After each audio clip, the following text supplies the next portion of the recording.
Is my microphone on? Thank you. Good morning and welcome to today's meeting of the Massachusetts Board of Elementary and Secondary Education.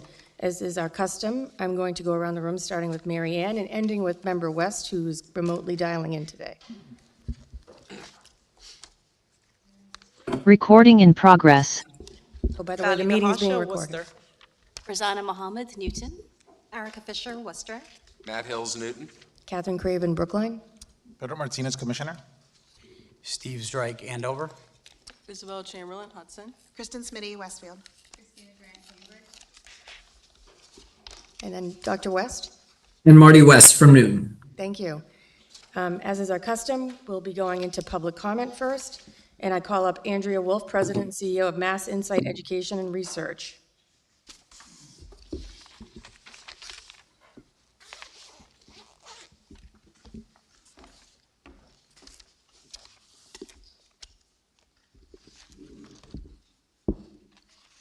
Good morning, everyone. Thank you for having me.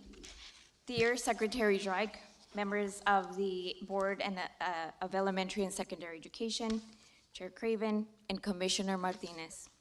My name is Andrea Wolf. I am the President and CEO of Mass Insight Education and Research. We are a Massachusetts-based nonprofit that has partnered with schools, districts, and state education agencies since 1997.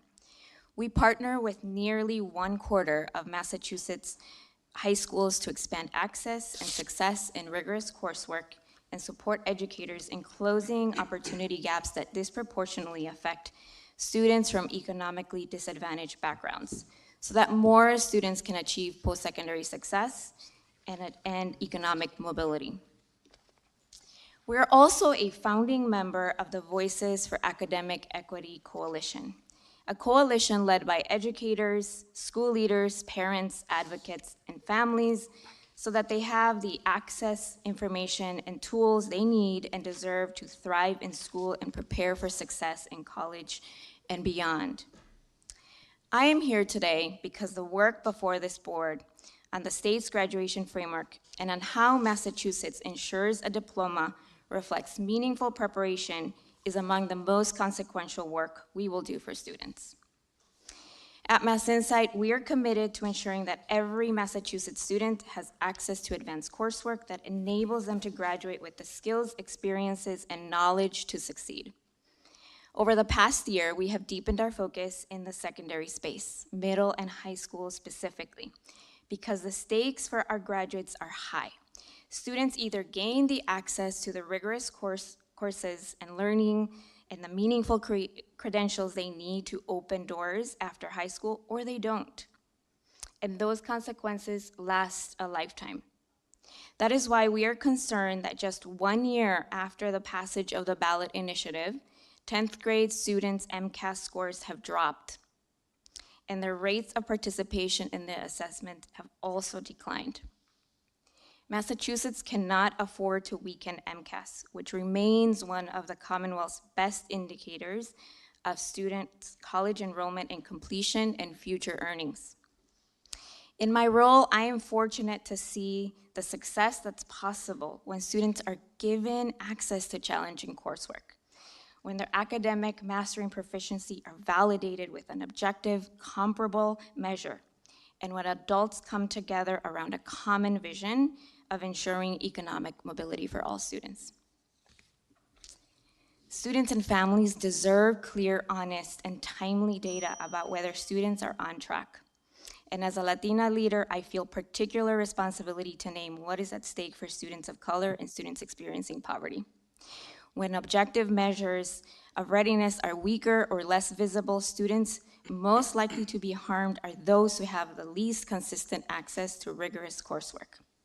Educators and systems also need common objective measures that help identify gaps, target supports, and ensure that a diploma continues to mean real preparation for what comes next. We are encouraged by the governor's statewide K-12 graduation council that they have included end-of-course assessments, and that Commissioner Martinez and Secretary Drake have committed to requiring performance and end-of-course assessments that will meaningfully count towards their academic record and path to graduation. Meaningful objective measures of student academic preparedness provide students and families with that vital knowledge about their preparedness. And we're pleased that our work has contributed to Massachusetts public high schools graduates achieving the highest AP exam success rate in the nation, with nearly 40% scoring a 3 or higher on at least one exam, setting a new state record and exceeding the national average by 10 percentage points. But we also know that more students could and deserve to achieve at those levels. That's why we believe in setting and holding high expectations for all students and providing the objective measure to monitor their progress. We know the inclusion of end-of-course assessments may draw criticism from some in the sector. And as you hear and you weigh those concerns, we urge you to keep the central principle in view. Based on decades of evidence and impact, we know these assessments represent an essential safeguard for students and families, and that safeguard must be protected. Thank you for the opportunity to speak today. Thank you very much. Next up, I'd like to call Sarah Wilfred, Director of Education Policy for the AFT of Massachusetts.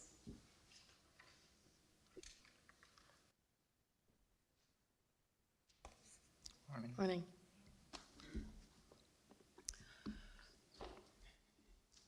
Good morning, Secretary, Commissioner, Chair, Vice Chair, and members of the board. My name is Sarah Wilfred. I'm the Director of Policy at AFT Massachusetts. I am here to speak on behalf of Phil O'Connor, who is the President of the Lynn Teachers Union, and other AFTMA districts, union presidents, and teachers feeling the impact of the fiscal crisis and the loss of important student-facing resources, especially in communities that serve our immigrant students and families. Recent Chapter 70 numbers show Lynn has suffered an enrollment loss of more than 400 students, 75% of which are multilingual learner students. This loss of 300 MLL students is an anomaly for a gateway city and strong immigrant community like Lynn. While enrollment is typically a fluid situation in many communities, families move, kids transfer, etc., but as Phil will tell you, many of these kids remain unaccounted for. Kids tell you when they're moving or leaving. What we are talking about here is a shocking level of silence and empty desks. The reality in Lynn is there is a fear and uncertainty looming in the schools. Faculty and staff feel this every day. They know kids are essentially sheltering in place. They're too scared to go to school for fear of ICE. It doesn't help that one of the city's beloved paraprofessionals has been targeted by ICE for deportation. This issue is not going away. Since the 2022-2023 school year, Lynn Public Schools has experienced annual increases in enrollment, so these recent drops are not only heartbreaking, they're budget-breaking, equaling a $7 million budget deficit in state aid based on just enrollment alone. This is a significant loss of funds in an already strained fiscal environment with rising healthcare costs and infrastructure needs. The painful budget process in Lynn this year has resulted in the loss of dozens of student-facing positions, including educators, administrators, and clerks. Although many positions remain open, schools are not fully staffed, which lead to poor outcomes for students. LPS remains in the bottom 10 percentile in the state. It's happening in other communities too. Immigration-related enrollment disruptions stand to push some of our most vulnerable districts to the brink of no return, like Chelsea, Lawrence, Worcester, Framingham, Boston, and Lowell. Although we recognize that Bessie is not responsible for appropriating funds, we understand you to be a formidable ally in advocating for them on our behalf, on behalf of our schools, our districts, our students, and our teachers. We appreciate the steps taken in the House budget for fiscal year 27 to help set aside a reserve funding to stabilize these budgets. While we know communities are facing greater shortfalls than the $10 million set aside, this funding would ensure these districts have the foundation and resources in place to support these students when they feel it is safe for them to return. Schools should be safe places for all students. Educators are dedicated to making that a reality, and we appreciate your work and the work of the legislature to put stronger protections, for these students in place. It's incumbent upon us to ensure all students of the Commonwealth have access to the quality public education they deserve. We look forward to continuing to partner with you, all of you, to identify and implement solutions we need to protect our students, families, and communities. Thank you. Thank you. Next up, I'd like to call Max Page from the Mass Teachers Association.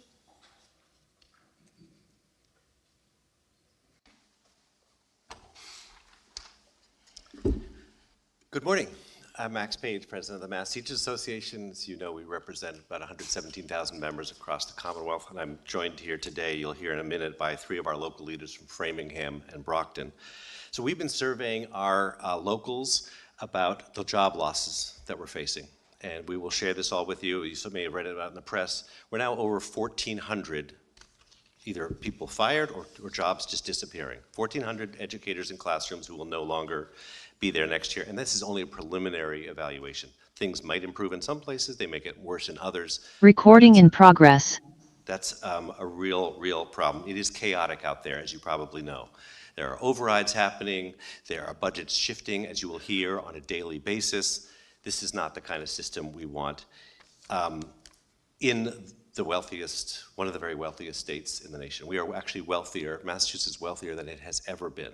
So how is it that across the state in low-income districts, in high-income districts, middle-income districts, there are job losses, losing educators in classrooms? And on crucial issues, of course, like I was in Mansfield, and they're getting rid of reading specialists and librarians as well as arts educators. Exactly at the moment we're talking about, we're going to focus on literacy, and we want to be sure students have a well-rounded education. So this is a deep problem. I was on a webinar with the Economic Policy Institute, and they were sharing some research on school funding, and they were sheepishly sharing the results, which proved, guess what? Money matters in public education. They showed new research to show whether there's elaborate plans to use the money or whether there's not. Money matters in public education, and we are in deep trouble all across the Commonwealth. The most important people in a school, inside the school walls, there's huge issues beyond, of course, shaping what students are able to do or whether they're able to reach their potential inside the school walls. But inside the school walls, it is the educators working with our students that matter the most. So we're on track to lose more than 1,000. It could grow even more than that in our public schools. And so I urge you to get involved very publicly in fighting for the best budget that is possible at this moment, which is still insufficient. There was no tax raises, there was no drawing on the rainy day fund, so it will not be as good as it needs to be. The second is that you push clearly that they create a foundation budget review commission, that we've not had one for over 11 years. That needs to happen so that we can get on track. We had an amazing victory with the Student Opportunity Act, but it is not enough. And it was also, we know after 7 years, the missing elements. I also urge you to speak publicly against the tax cutting initiatives that are out there. These would be devastating. $7 billion would be cut from our districts. And I urge all of us, Chair Craven, I urge you especially, we've gotten almost all the public and private colleges and universities to leave the Mass High Tech Council. I would urge you to use your influence there. And finally, to also speak against the federal voucher program, which will cause, that there's up in the air whether it'll be adapted in Massachusetts, and I urge that you work hard to prevent that. That will be a further hit on public schools in Massachusetts. Thank you. Thank you. Next, I'd like to call up Christine Mulroney, President of the Framingham Teachers Association.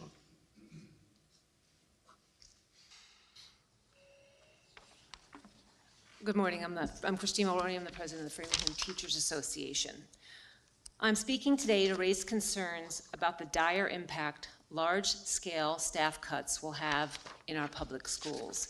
In my district alone, Framingham, more than 80 positions will be cut.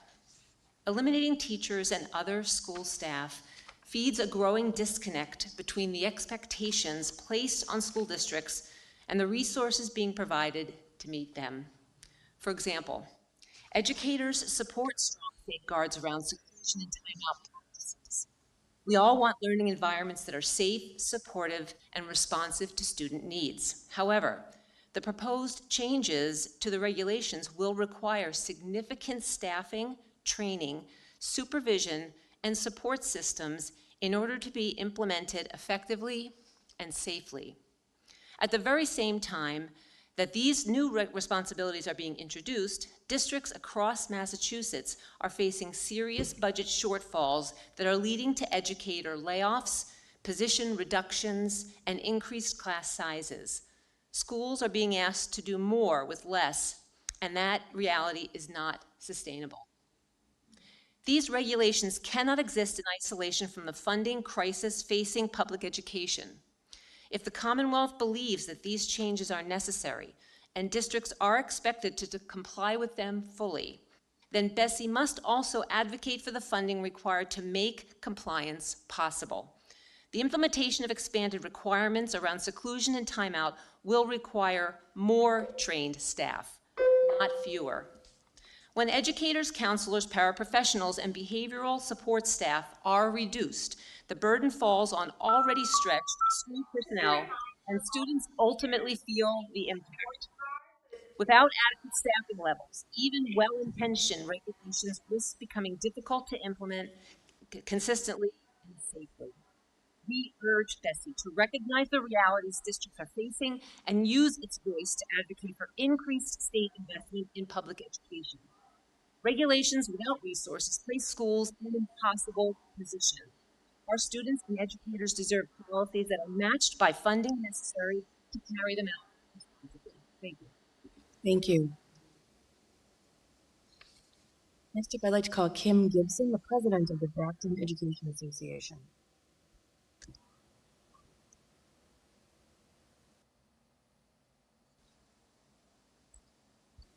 Good morning. My name is Kim Gibson, and I'm president of the Brockton Education Association, which represents all certified staff in Brockton. Thank you for hearing my concerns regarding the budget crisis school districts across Massachusetts, but specifically Brockton, will be facing for FY27. Students in Brockton are once again about to lose a significant amount of learning support because of budgets that do not prioritize their needs. Brockton relies heavily on state funding for our public schools. We are feeling the effects of how inflation and enrollment fluctuations are not adequately captured in the state's funding formulas for public schools. Students should not have to pay the price of a statewide fiscal crisis in public education, which in Brockton is being made worse by a local budget crisis. While Brockton is receiving an increase of $8 million in Chapter 70 funds for FY27, the school department budget would have been $800,000 less than FY26.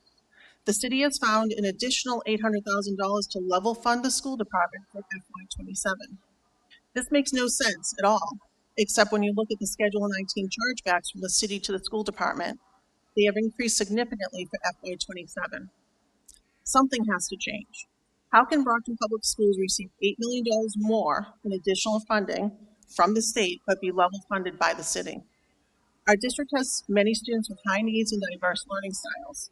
Losing more than 60 ESP positions and 40 teaching positions will put further strain on a staff doing its best to support student success at every level of learning and across every grade. Brockton schools have already absorbed damaging layoffs in recent years, as I'm sure you saw in the news. We can't ask students, educators, and families to keep settling for less when in reality they deserve more and require more. The social emotional needs alone have increased, so at a time when we should be adding positions that would support these students, we're eliminating them. Brockton is trying to bring students currently in out-of-district placements back to our school system because the cost of educating these students is much higher when in an out-of-district placement. If Brockton is successful in that endeavor, how do we support the students? Once they're back, there'll be no support staff there to do so. Staff cuts of this magnitude in Brockton and across the state will have a negative effect on students. I'm asking all of you to become more engaged in the budget debate with what is happening at the legislature level. We need a commission to look at the school funding formula and to involve those of us that are impacted at the local level. We welcome visits to our districts and to have conversations about what our true needs are. I'm urging all stakeholders to quickly come together, develop a strategic plan that addresses the fiscal crisis our public schools are experiencing to prevent even more devastating eliminations in FY28 as they're being anticipated. Thank you for your time. Thank you for coming up. Next, I'd like to call Stacy McDonald, the president of the Brockton Educational Support Professional Association.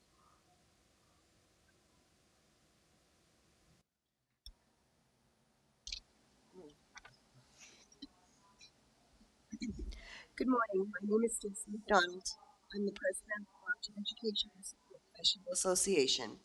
Thank you for allowing me to address the budget concerns that districts across the state are feeling. My bargaining unit will be losing 63 ESP positions, of the upcoming school year. As you all know, two key priorities of education are improving literacy rates and fulfilling individuals' student education plans. Both of these priorities will be severely undermined if we continue to lose staff. Many of our most essential educators, such as special education ESPs and the 38 English as a Second Language ESPs, provide the consistency and the targeted support that Brockton's most vulnerable students rely on. Yet these staff members are frequently pulled away from their primary responsibilities to cover other duties, leaving ESP positions within the special education setting unfilled, or cutting these positions altogether places our highest need students at a significant risk. Massachusetts has now enacted legislation to strengthen literacy instruction, and implementing this law in a meaningful way will require adequate staffing. Educators and policymakers have long recognized the urgency of improving literacy outcomes. Without the personnel to carry out this work, the law's promise cannot be realized. Another area of concern is the increasing behavioral deregulation in the students' population. When students have outbursts within the classroom, learning typically shuts down for all students as educators try to restore the learning environment. The physical and emotional well-being of the students require a level of staffing that these potential cuts would undermine. ESPs, teachers, counselors, nurses, custodians, and every other adult in the school building all play a role in creating a safe and nurturing learning environment. The classroom teachers cannot do their jobs without the support of the essential ESPs. At a time we should be adding positions to the district, we are making cuts. Staff cuts of this magnitude, both in Brockton and across the state, will have a punishing and long-lasting impact on students. We urge all stakeholders to come together immediately to develop a strategic, sustainable plan that addresses the fiscal crisis facing our public schools and to protect the educational futures of the children we serve. Thank you for your time. Thank you. Thanks for coming out. Next up, I'd like to call two people, I think, at the same time on the topic of equity in rural education budget related. Martha Thurber from the Mohawk Trail Regional School Committee Chair, and Jessica Corwin, the Chair of the Sunderland School Committee. Good morning, and thank you for the opportunity to speak today. My name is Jessica Corwin. I'm a member of the Sunderland and Frontier Regional School Committees out in Franklin County. I'm also the co-chair of MASC's Rural Schools Committee, along with my colleague here, Martha Thurber from the Mohawk Trail Regional School Committee. I'm also a teacher in Springfield, which means that I've had a front row seat to both extremes of the outcomes of the Student Opportunity Act.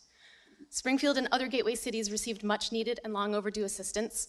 Rural schools, which were similarly struggling at the time the SOA was passed, but for different reasons, got only a Rural Schools Commission whose recommendations have been resoundingly ignored by the legislature and DESE. Rural schools face many unique challenges, but a core issue is that with so few students residing in some parts of Western and Central Mass and Cape and the Islands, we are not able to benefit from the same economies of scale as larger districts. In order to have a public school, you must hire a superintendent, a business manager, a director of special education, a principal, a school nurse, a school custodian, and a school secretary, whether your school serves 1,000 students or 100. Chapter 70's calculations of cost assume that your school district enrolls 2,500 students. I'm the school committee chair for a district that serves 145 total students, only 115 of whom live in town. To make up for the inadequacies of Chapter 70 funding, my town has passed 4 overrides in the last decade just to remain operational. We are among the lucky ones, as similar towns fail their overrides year after year and cut their school services down to bare bones. This leads families with means to leave their districts through school choice, private school, charter school, and homeschool options, leaving behind only the most vulnerable students to receive a shell of an education. We call this the death spiral, and it's here for many long-neglected rural schools. The Rural Schools Committee is by far the most active of MASC's committees because the situation is so dire in our small districts. We have spent years advocating as we have been told. We've done email campaigns, phone campaigns, petitions, sign-on letters, resolutions locally and by MASC, testimony, meetings with every legislator who is willing. We coordinated a public and newsworthy Rural Schools Week of Action, and we have still been swept aside by the overwhelming majority of lawmakers. You need to know this. Rural schools serve 38,000 students, or about 4% of the Commonwealth's K-12 population. Your advocacy with the governor and legislature could be invaluable to these children. We keep encountering a misconception that rural schools could solve all of our problems if we shared services and regionalized further. This excuse for inaction thoroughly denies the realities on the ground. First, our most devastated districts are the most rural ones who are already geographically maximized in their regionalizations. Martha has students who spend an hour and a quarter on the bus each direction every day because they live so far from their school. In my district, which is part of a shared services superintendency union, I am among many who are strongly and publicly in favor of fully regionalizing K-12, not just 7 through 12 as we currently are. The reason that we can't do this is because MGL regarding regionalization says, rightly, that no employee can take a cut in compensation due to a merger. That means that combining our health insurance packages and putting every staff member onto the best plan with the highest employer contribution would cost us an extra $1 million in the first year. We can't clear that hurdle without substantial assistance. We need your support in advocating with the governor and legislature and developing more technical support specifically for rural schools. I'll turn the microphone over to Martha, who has more information. Good morning. My name is Martha Thurber. I'm the chair of the Mohawk Trail Regional School Committee, and as Jessica noted, the co-chair of MASC's Rural Schools Committee. My district is the largest regular public school district in the state with 250 square miles. It includes 8 very small towns with populations between 300 and 1,900. We educate about 750 students pre-K to 12. Over the last 20 years, the average annual increase in our Chapter 70 funding has been less than 0.25% per year. Over that same period, our district budget has grown by about 3% a year. Today, Chapter 70 provides about 22% of our budget, leaving our very limited property tax base to cover the rest. As Jessica noted, Mohawk Trail and other rural districts have spent the last 20 years trying to get the attention of the governor and the legislature to the crisis that she outlines. I couldn't help but notice that the rural aid is not on the list of the budget items that are going to be featured in your update later today. One of the things we've done regularly is attend the annual hearings where the commissioner and the secretary discuss the governor's budget with the Joint Ways and Means Committee. I was in Lawrence this year where I watched the administrative and legislative leaders agree that the current Chapter 70 formula is a mess, and when 85% of our school districts are in hold harmless, it's hard to think otherwise. But I found it particularly distressing that what to do about Chapter 70 generated nothing more than finger-pointing, with both the legislature and the administration saying that's not my job. Yes, it is certainly the legislator's job to pass and fund a revised fudging formula, but it's also the job of the governor and her administration, the education and finance professionals in DESE, who have the extensive expertise and experience to at least suggest some ideas and options. The Senate version of the FY27 budget now being debated includes the legislator's usual answer, a new commission to study the foundation budget. I strongly support that provision because the ultimate answer to the stress of rural districts is in recognition in Chapter 70 of the factors that make rural districts inherently less efficient. But rural schools do not have 5 years of commission hearings and report writings to wait. I cannot stress enough to you the dire conditions of rural districts in this state and the rural towns that support them. We need the Department of Education and the legislature to work together now to help us merely survive. Yes, we definitely need new ideas and options for how Chapter 70 might work better, but we also need meaningful levels of direct rural aid. Many of us also need technical assistance to help determine the most efficient paths forward. We need incentives and models to bring special education facilities into rural areas so it doesn't cost more for the daily transportation of students to out-of-district placements than for the tuition. We need regulatory flexibility that recognizes one-size-fits-all generally disadvantages small and rural schools. So I've come today to urge all of you on the board to stop pointing fingers and use your expertise to help all of the districts you oversee, especially those rural and small districts where crushing financial burdens threaten their very existence.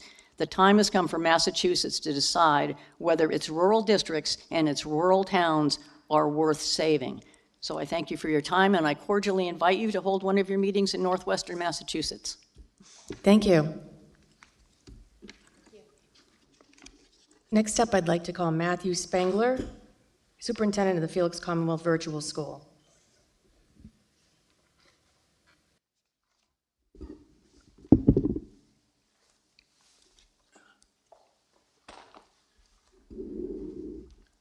Good morning, Chair Craven, Commissioner Martinez, Secretary Zreich, and members of the board.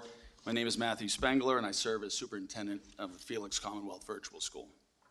Thank you to the commissioner and department staff for the report on conditions provided to the board this month. We've read it closely, and I wanted the board to hear directly from school leadership. Over the past several months, Felix has continued building a competency-based virtual school model that combines flexible online learning with in-person community supports through our partnership with LaSalle University. Significant operational and programmatic work has already been completed in preparation for a September opening. At the same time, the report identifies 2 conditions Felix has not yet met: pre-enrollment and curriculum alignment, and several still in progress. We recognize that important work remains, and we're actively engaged in addressing it. On enrollment, Felix's May 1st submission fell below the level in our final application. Today, just 2 weeks later, more than 40 families have submitted applications, meaningful growth in a short period, and a signal that families are seeking the kind of public option Felix was designed to provide. We're committed to building enrollment responsibly and reporting it accurately under the standards the department has articulated. On curriculum, our April 21 resubmission included revisions designed to strengthen the alignment with the competency-based model approved in our application, and we welcome the department's continued review and feedback as we address the remaining gaps. The remaining conditions continue to advance in collaboration with department staff. Felix is not building from scratch. We are bringing the experience of an established national virtual program to Massachusetts families. Arizona State University remains a committed partner in that work, and Felix remains focused on doing the work necessary to prepare for a strong and successful opening in the fall. In closing, I'd like to briefly reiterate the students and families Felix was designed to serve, many of whom I met with personally over the last few months as they search for a public school option that better fits their needs. Across Massachusetts, there are students looking for something different from a traditional school model. Students balancing outside responsibilities, students seeking more individualized pacing, students with anxiety and medical needs, and students seeking a model that better reflects modern learning while remaining connected to a strong school community. Those students deserve a high-quality public option as well. Our partnership with LaSalle University is central to that vision: flexible learning paired with real in-person connection, support, and accountability. Board members and department staff are warmly invited to visit our LaSalle Hub and see firsthand the community we're working to build. Thank you for your time this morning and for your stewardship of public education in Massachusetts. Thank you. And our last public speaker is Karis McLaughlin.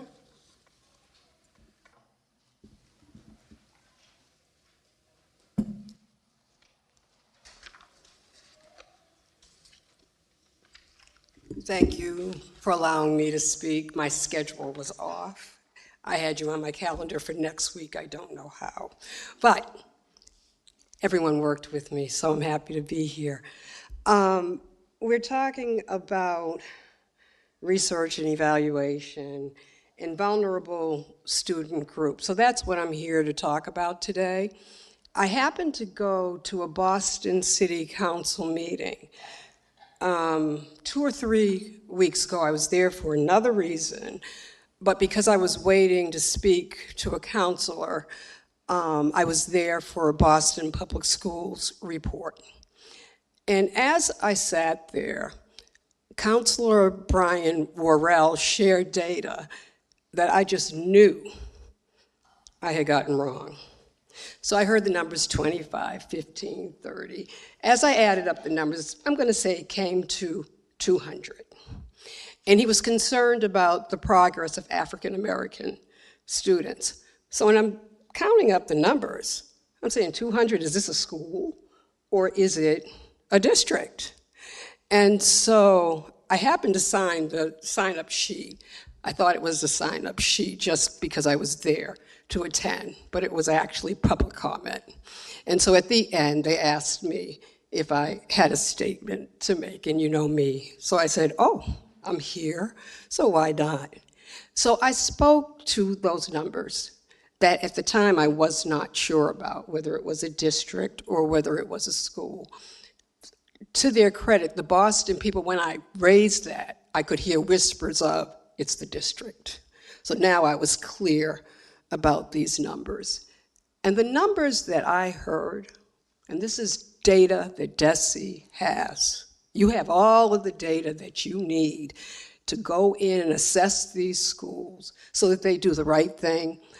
This 200 number count was for African American students who had exceeded.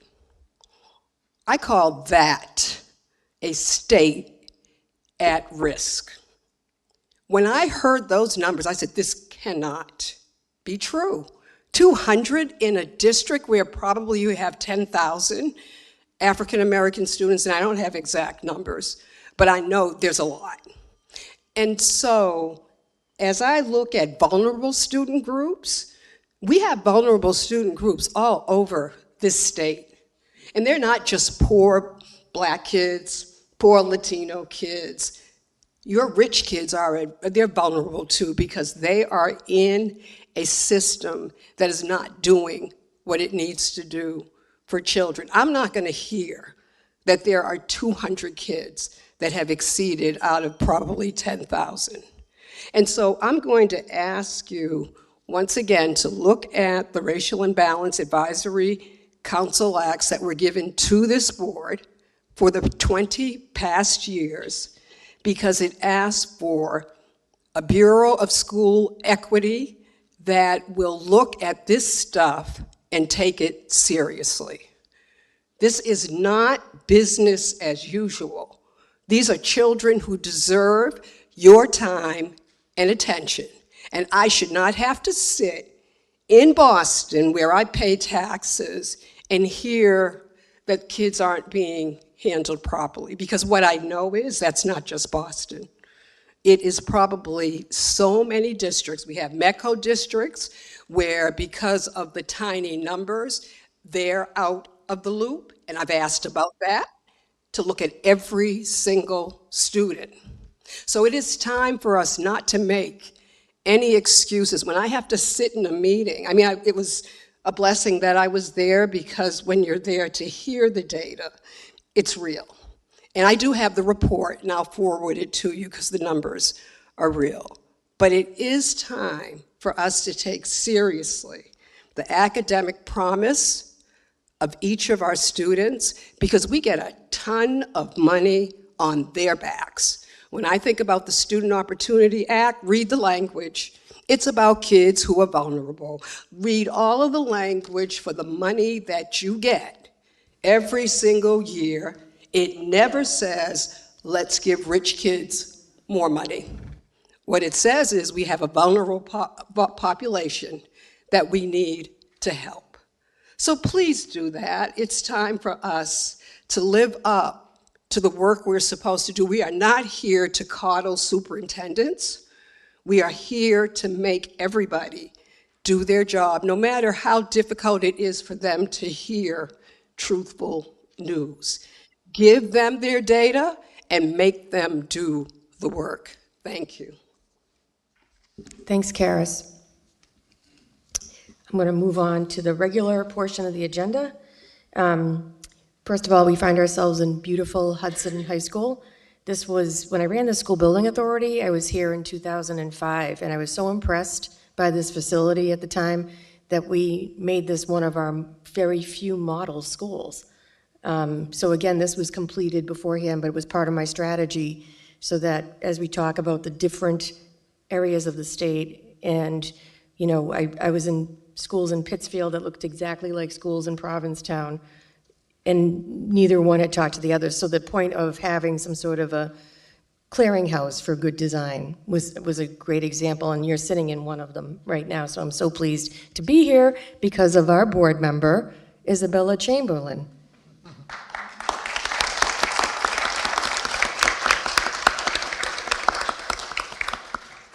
And I know we're going to hear from you, Isabella, during the course of this meeting and from the Hudson superintendent and principal, but we're really excited to be here today.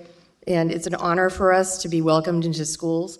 One of my emphasis as chair was that we get out there. I know member Smitty and I have talked about going to Western Mass for a board meeting because we haven't been to Western Mass for a board meeting in about 3 or 4 years. So that would be a really good thing. Also, I just wanted to also update the board on one other thing, that for the June meeting in advance of our nation's 250th birthday, I wanted to put a civics item on the agenda. I just came from the Jack Miller Center annual civics forum, and it was really inspirational. There were members of the Board of Higher Education in Massachusetts there, and I thought it was just a great opportunity for this board to hear some of the work that's going on in the districts, since this board really in 2015 had led the way in recommending that civics be reinstated as a requirement in 8th grade. And with that, I will turn over to the commissioner. Secretary. Oh, secretary, sorry.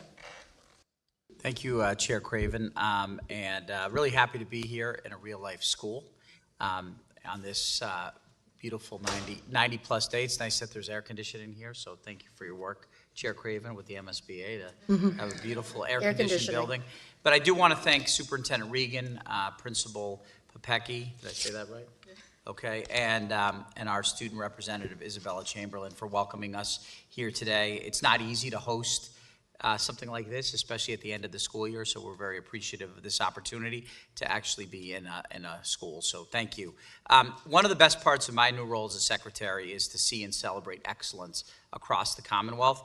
And earlier this month, many of you know, we celebrated Teacher Appreciation Week, and I've been able to see excellence and celebrate it in multiple different ways. Commissioner Martinez and I had a chance to recognize multiple Educators of the Year at an event in Devens last week. And then additionally, I was at the annual Grinspoon Awards, which is Western Mass, and very excited to be out there in the Pioneer Valley last week, where for 23 years, they've celebrated outstanding veteran and early career educators from Franklin, Hampshire, and Hampden counties. At both of the events we attended, educators were treated like the celebrities they are, with fancy awards, first-class meals, all kinds of photography, and the opportunity to hear beautiful words about the impact that they have on children. The individuals that were honored at these events, I think, are obviously truly inspiring. And one of the things that I take away from my experiences in talking about them is they're among the most humble people you'll ever meet, and they have an insatiable commitment to relentlessly do whatever it takes to serve their kids. The motor never stops running, and that is truly what makes them excellent and great, and we're very lucky to have so many of those educators in Massachusetts. I also had the opportunity, also in Western Mass, to be at the Holyoke for the signing day of future educators. These are high school students who have committed to the teaching profession, and tomorrow I'll be able to do the same thing in Seekonk, Massachusetts. I think it's really important that we uplift young people who are passionate about entering this most noble profession in the same way we do athletes. All the hype and pomp and circumstance with Athletes Signing Day. I love that the DESE and the state has begun to focus on future educators, especially in a moment where fewer people are choosing education than ever before. Our students need young people who are from their community, know their families, look like them, and are invested in the town and city to come back and serve. I just want to share, on that note, 2 real-life examples that just happened to me in this new role. I had the chance to visit with 2 young women who I personally handed diplomas to when they were students at Dean Technical High School in the Holyoke Public Schools. And so within the last decade, they are now both shining Massachusetts educators in our classrooms. Edie Colon Rivera is a special education teacher at Holyoke High School, who I just connected with at DESE's MyCap conference 2 weeks ago. She was the valedictorian of her class and won a gold medal in Skills USA for extemporaneous speech, and was the first English language learner in the state of Massachusetts to bring home the gold in that category. And now she's supporting the young people of Holyoke High School. And on Friday, the commissioner and I were in a classroom at Veritas Prep in Springfield. And the teacher was Naisha Ortiz, also a student from Dean Technical High School, who I handed a diploma to her. And in this Worcester State Early College class, students were fully engaged, sharing their product pitch with their classmates. I'm incredibly proud of these educators who are making an impact in their communities. They're bilingual, they're biliterate, they're bicultural, and they're building magical relationships with students in our schools. These are precisely the individuals as a Commonwealth we need to incentivize to enter the profession, and we need to nurture them so that they stay for many years to come. Finally, I do want to share that this evening, Commissioner Martinez, Commissioner of Early Education Kershaw, and Commissioner of Higher Education Ortega and I will be attending an event hosted by Governor Healy's Advisory Council on Latino Empowerment at Worcester State from 5:30 to 7:30. We will be listening and learning as the council shares feedback that they've received on how to strengthen and support educational opportunities for Latino youth across the Commonwealth. We're proud that the governor is fiercely committed to improving outcomes for the fastest growing population across our state. And we hope to see many at the event tonight as we learn with everybody else about some of the actions we need to take to ensure that every student gets the education they deserve in the Commonwealth. So that concludes my statements, and I'll turn it back over to the chair. Thank you. Thank you, Mr. Secretary. Commissioner. Thank you, Secretary Zreik. Thank you, Chair. I'm also thrilled to be here at Hudson High School. Having Isabella on the board, I know you still have another month with us, but it's been just amazing to, not only does she, as a busy senior, represent our students well, but, I wanted to see her high school, and now that I see it, and to meet the Superintendent Regan, as well as Principal Pupecki, again, thank you for your leadership. I couldn't help, as soon as I went into entered the building, just being welcomed by some of your seniors who are just so excited, and just hearing some of their aspirations. And as the Secretary was saying, I mean, there's nothing like, the impact that our educators have on our students, there's just nothing like it. So, again, I couldn't be more excited. Since our last board meeting, again, I continue to visit the Commonwealth. I'm always amazed, still just less than a year here in the state, but I will tell you, I keep saying this, our state has everything. I mean, certain parts of the state has mountains, especially as I go to the western part. Even though we have the ocean, even though that's not enough for Massachusetts, we have all these rivers, all these bays. There's just so much beauty in this state. And so again, excited. One of the opportunities that I had a chance to go to, board members, is we went to our early college summit, and we did it a little bit different this year. We actually, we're going to be recognizing and giving certificates for every early college student who earns 12 credits by the end of senior year. We call it sort of the 12 by 12. And so 200 students we were actually able to honor, but we have well over 1,000 students statewide, one of our highest increases in students earning 12 credits.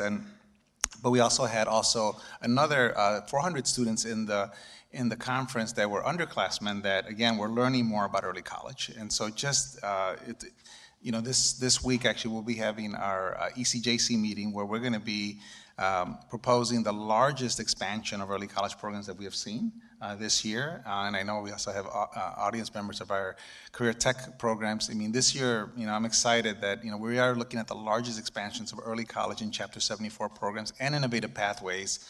Which for me, again, when I look at what we're doing, I see that as the future of our high schools. And I'll talk more about the work we're doing in the Grad Council. As the Secretary said, I also had the pleasure to join him at Veritas Charter School. And this school, everybody, is a very special school, not only because of the staff, and we got to see them, meet amazing teachers, the school leader, the charter leadership team. But this is a very interesting school. So this is a school that starts in middle school, so it's from 7th to 12th grade. And our children in 7th and 8th grade, first of all, are exposed to the colleges. So they're doing college tours, they're already exploring the different colleges. By the second semester of 9th grade, the students start getting introduced to early college courses. And the way they do it is both a combination of certification of their high school teachers to provide dual credit, but also college professors coming and actually teaching classes. So, for example, the Secretary and I were able to observe a class in marketing. One of my degrees is on the business side, so it kind of brought me back to the 4 Ps of marketing, and they were still teaching that. And so, just hearing, and we were hearing students presenting on ideas of our products that they would put to the market, and having these conversations. And then by 11th and 12th grade, then the students get to go on campus, and they have multiple partnerships with the colleges there. And so for me, again, it's just another example, and I always want to elevate this, and our chair and you and I talk about this. We want to elevate the best practices across our Commonwealth because we see so many great models. So I wanted to mention that, and Veritas has, students not only graduating with at least 12 college credit hours, but they also have students graduating with associate degrees. And so this is just, again, the bold vision that I want to continue to put forward. As the Secretary said, we also had the pleasure of not only recognizing our 2026 teacher awardees, but we also got to, also have the teachers that were from prior years. And as I said at the event, I mean, these awards are lifetime awards, whether they're the 2026 Teacher of the Year or the 2025 or 2024, these are lifetime awards. And I've actually been to multiple events now with our 2026 Teacher of the Year, Dr. Tara Goodhue, and one of the things that she says, and I always love this analogy, she tells this story. She's a scientist, so she's a science chair and she's a scientist, and she always talks about how teachers are like are just individuals that individually they're doing the best they can, but when you see their collective work together, they just have an amazing impact. And so she always just really reminds us again, as the Secretary said, how important our teachers are and how collectively they just, again, so powerful. As I always say, that they're the most powerful beings in our society because they really do help our students see a future that sometimes as students, our students can't see for themselves. And so the other topic that I want to talk about, board members, is we just got the Education Recovery Scorecard. This is an important research report, as many of our members know, that really gives, in my opinion, one of the most objective landscapes that's national, that compares apples to apples, and really asks the question, what is happening nationally across our states in terms of recovery? As you know, since the pandemic, we're still, even to this day, even in 2026, still trying to understand and learn all of the after effects of the pandemic. And you hear about it even in some of the public comment. I mean, we have more students with IEPs today than ever before in our history. I still remember pre-pandemic, we never at a national level hit above 13-14% of students with IEPs. Now we're at well over 21%. Our state is represented in that. The social and emotional needs that we have across our districts have never been higher. Even though we're seeing, I'm very proud that we're seeing a reduction in chronic absenteeism, and so we're seeing that decisively, but even with that, we're still above pre-pandemic levels. And so just a couple of stats from that report. So again, so the way the report does, it looks at all of the states and actually looks at, and really ranks them on who's having the fastest recovery in literacy and math compared to pre-pandemic levels. And then in this report, they were covering specifically actually the 2022 to 2025 year, that era.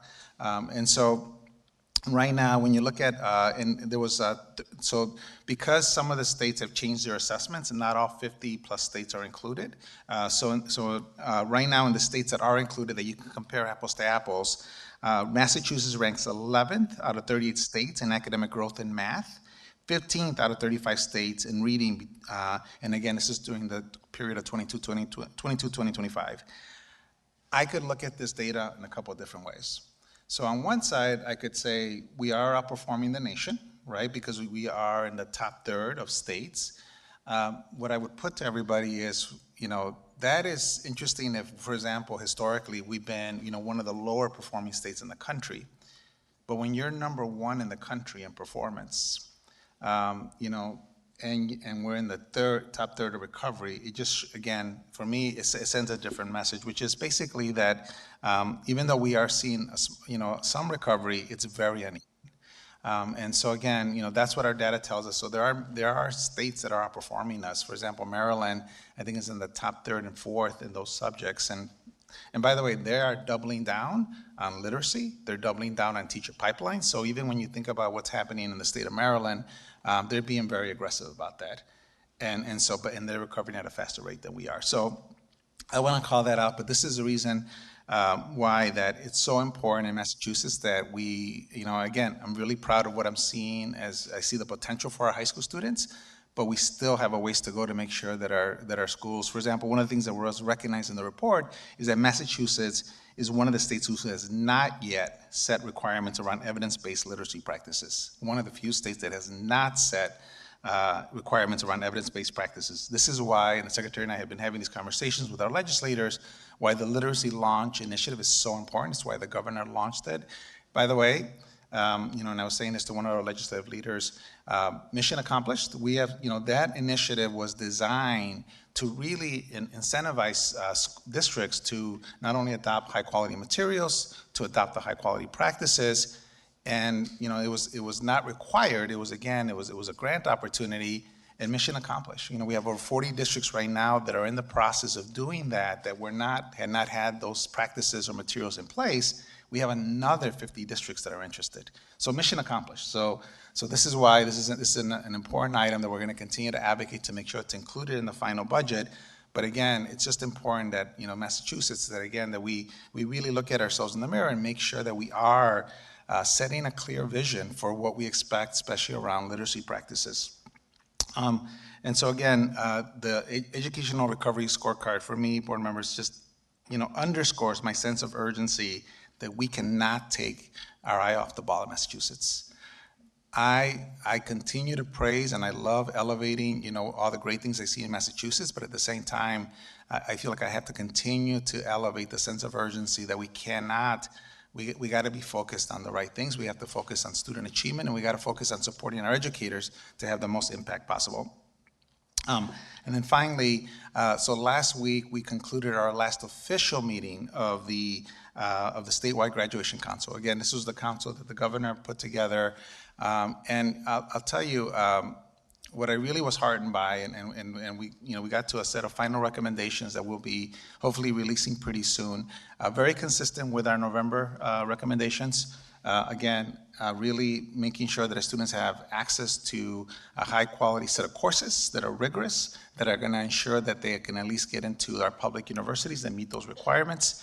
Making sure that we do have, as one of our speakers said earlier, about end-of-course assessments that can help us really ensure that students are mastering the material early on, because these course requirements, again, they're going to be rigorous. It's a sequence of courses, 4 years of math, 3 years of lab science, 4 years of ELA, and 3 years of social studies, plus other requirements. Really making sure that students have the advising and having a post-secondary plan, and really the knowledge to navigate all their opportunities, whether it's work, military, or college. Incentivizing financial literacy, civics, having capstones and portfolios, and as well as really, promoting SEALs so that we can really recognize and incentivize, really excellence. So one of the things that was very heartening, board members, is that one of the things I heard that was really really I took away with is, first of all, across the council, we have some of our council members here in the audience, very diverse in terms of who they represented, the different viewpoints, everything from our unions. We had teachers, we had a student on the council, we had school leaders, we had district leaders, we had the business community, we had different association. I mean, again, very diverse. And what I heard was one of the things that they really enjoyed, even though there was a lot of active conversations, and Secretary, thank you for coming in when you did, and we were facilitating the last session. A lot of active conversations. What they said was they appreciated the fact that even when they disagreed, there was an environment where people could express those feelings, they were heard, and they can share those ideas. And I just think about that for a second, especially as we think about what's going on in our society, just to have that kind of environment. So, I feel like we ended in a very positive way for the grad council, and so now we're in the process now of finalizing those recommendations with the goal of hopefully very soon revealing, a final report. And then, of course, board members, I've shared this. For us, that's when the work actually really begins. So, so that's when really our board will look at, as we think about, potential, really and the upcoming legislation that will have to occur, but also regulation changes, guidance changes, in a time, like I said, that we just really, what our vision is, we want every student, just similar to the energy that I felt coming into Hudson High School, we want every student to know that they're being prepared and that they're able to take advantage of all the amazing opportunities that exist in our Commonwealth. Whether it's our colleges, whether it's our amazing set of employers that exist, or, again, if they have, going into the military, other options, but they really can be prepared and take advantage of every single opportunity without exception, regardless of where our children are educated, whether it's a rural community, urban community, whatever part of the state. That is really the vision. Chair, I'll take it back to you. Thank you. Great update, Commissioner and Secretary. Thank you. Vice Chair Hills. Just in response to what you said, a comment about one of the topics and then a question about the education recovery. So the comment I would make to Catherine, you as chair, the commissioner, and the secretary is, that's great, the graduation council reports going in. That's when you said the hard work does.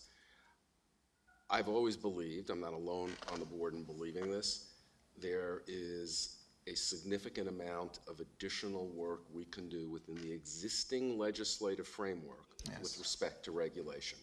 There has to be the political support, but the three of you, Chair of the Board, Commissioner, Secretary, not only in his own right as Secretary, but as member of the Governor's Cabinet, if the will is there to actually take additional regulatory action, I think a fair number of legal people would say, oh, there's a number of things we could do. There are certain items for which the toothpaste's like out of the tube and isn't going back in anymore, but we'll have robust discussion. Debate will break out on the board. There'll be disagreement. There's more we can do, because in a perfect world, you're going to submit the report. The legislature will and should take their time going through it. And even if you take the end of course assessments, just put them in their own box, there's some things that are really operationally difficult that are coming out of this commission. And that's before you even get to the issue of funding, where we're facing much greater headwinds than tailwinds at this point. So don't be afraid to come back to the board with shorter term and longer term regulatory proposals. On the educational recovery scorecard, I guess I could say, if there's one piece of good news that comes out of what you said, maybe we could stop repeating this line like we're number one, which in a very technical sense we are, but there's so many areas where we're not. I don't know if the data's kept this way that you reported on.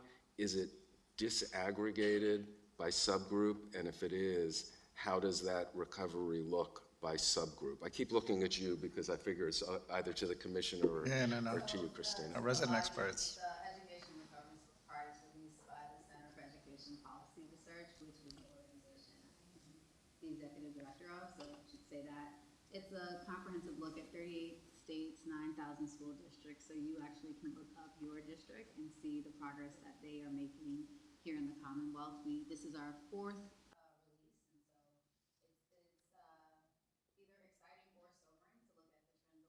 and it is broken out in a multitude of ways so that you can track the progress. And what you shared, Commissioner, is true. What we've seen at a national level is the states and jurisdictions that have fully adopted the science of reading, that have made evidence-based investments and set up guardrails at the state or board level have continued to show academic progress for all of their students.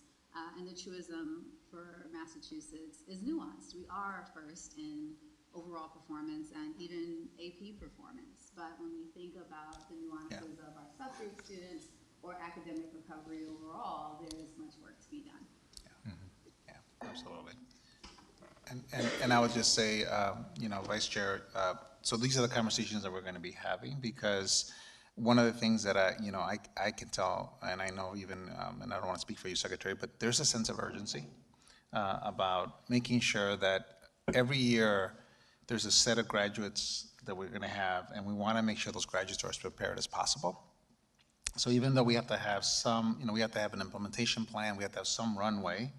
I also know that in many of these recommendations from the Grad Council, we have a variability of how close our schools are. So for example, in Mass Core, we know right now that self-reporting, 84% of our students are graduating meeting the Mass Core requirements. Just by the way, some of our strongest systems of schools are, for example, our career tech schools actually have some of the highest percent of students meeting Mass Core right now.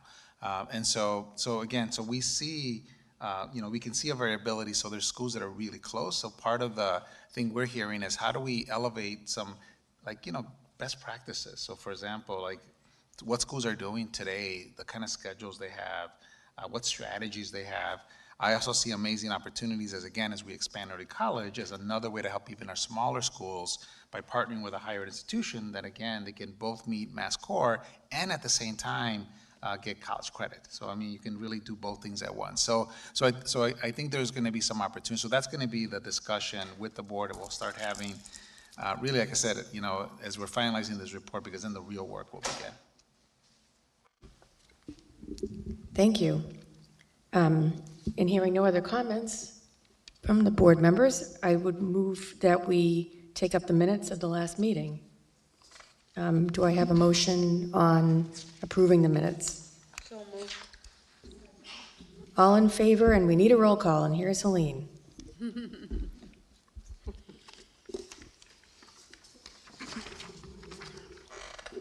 All righty, going in alphabetical order, I have Member Chamberlain.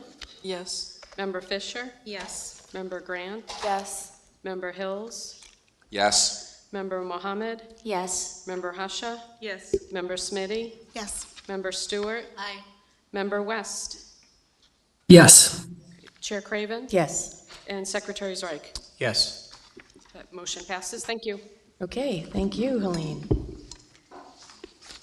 Next up, I'd like to invite Hudson School Superintendent Brian Regan and Hudson High School Principal Dr. Lauren Pupecki.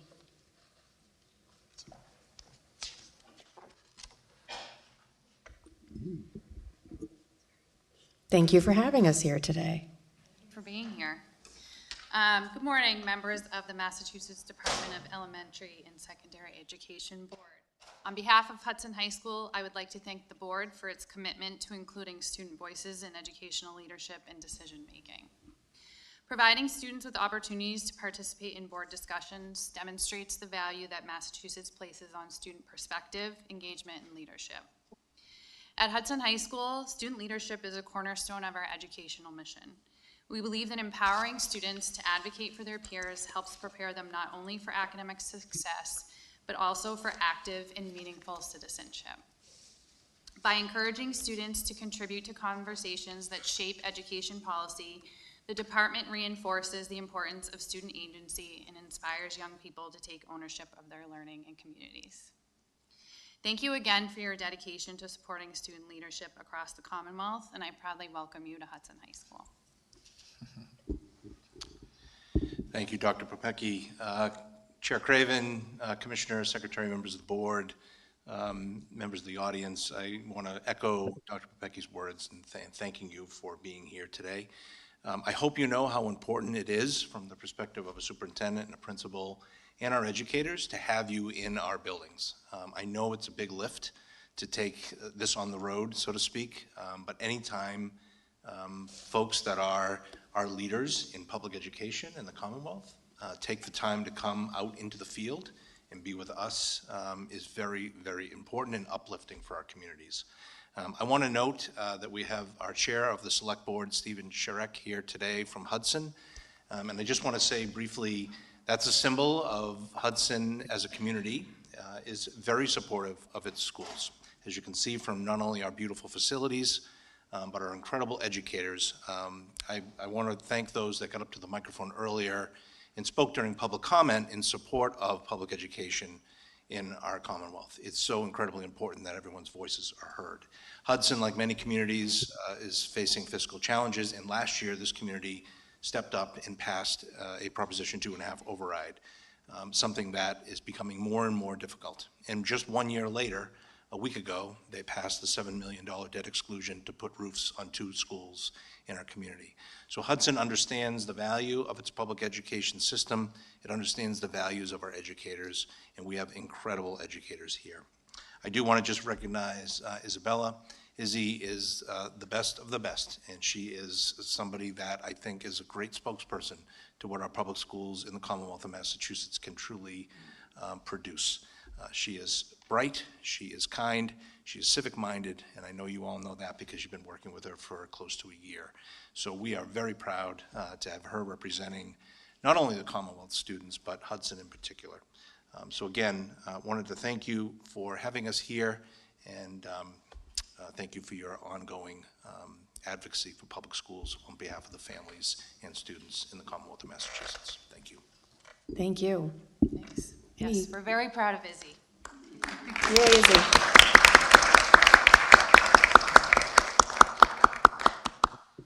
Izzy, would you like to say a few words, or not to put you on the spot, but?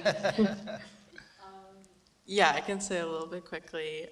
Good morning, everyone. Thank you for everything that you guys said as well. I'm super excited to have you guys here. It's always nice to show off where I'm from. Obviously, I'm from Hudson. This is my school, as mentioned. So it's always nice for you guys to come here and see that. I know I spoke to a lot of members in the Hudson community, educators here and students here who are really excited for you guys all to come and see our building and also just to meet you guys. I know you saw that when you walked in with some of the students. But yeah, just thank you guys for being here. I know everyone is really excited. Yeah. Thank you. Thanks for having us, and Isabel, best of luck. I know it's almost on the end of the school year. We have one more meeting with you, but it's something special to have this here in your hometown. We do have our scribbler, so I'd like to invite Ms. Hobbs up so that she can introduce our literary and arts magazine here and hear a few students read their work. Great. Thank you. Thank you. Thank you. Cool. They already took a picture.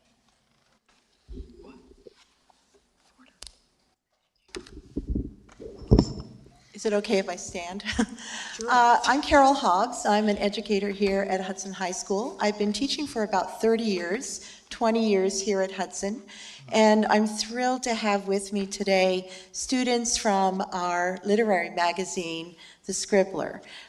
We have 5 readers for you today, and we also have our wonderful editor-in-chief, Ella Giusti. I want to say a few words about Ella. She's going to come up and introduce all of the readers to you. Ella has been our editor-in-chief for 2 years now, and in those 2 years, she has created the biggest of our literary print journals. So we're really proud of what our students have contributed and what Ella has put together as our editor-in-chief. So just to let you know, she is a senior and she's about to graduate, and we're very proud of all that she has accomplished. She truly is that vision of a learner that we're all seeking as educators here at Hudson. So I'm going to pass the mic to Ella, who is going to introduce our first reader. Ella.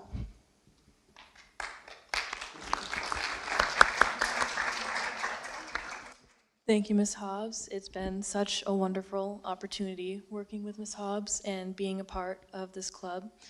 Our first reader is Jasmine Serres, who is reading her poem, The Life of a Leaf.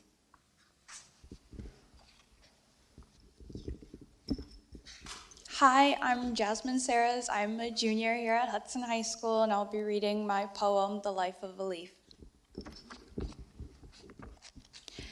I was born in the spring, a green whisper trembling on the tender branch, tiny as hope, fragile as a secret. The wind taught me to sway, and the rain kissed me awake, each droplet a lullaby of life. All summer, I drank sunlight like sweet tea, savoring warmth through every vein, carrying the sky within me while the world below hurried, unaware of the small joys I held quietly. I shimmered in the sun's gaze, a fleeting spark of life, unnoticed yet alive. When autumn came, I learned the ache of letting go. My edges turned gold, my heart a fire of farewell. The wind whispered truths I could not unhear. All things must leave, all things must fall. I trembled on the branch, not ready, yet knowing that beauty often wears the color of sorrow. Now I release, not with anger, not with regret, but in the slow, trembling dance of goodbye. I spiral down through cool, crisp air, feeling the empty sky around me, landing softly in the embrace of earth. I will decay, I will nourish, and even in my ending, I will become tomorrow. I was a leaf, but now I am everything that will bloom again. Thank you.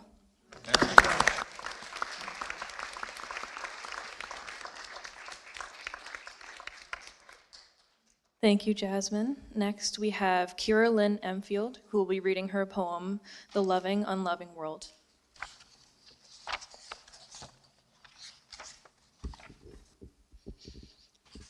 Hello, my name is Kyra Lynn Emfield. I will be reading my poem, The Loving, Unloving World. I am a freshman.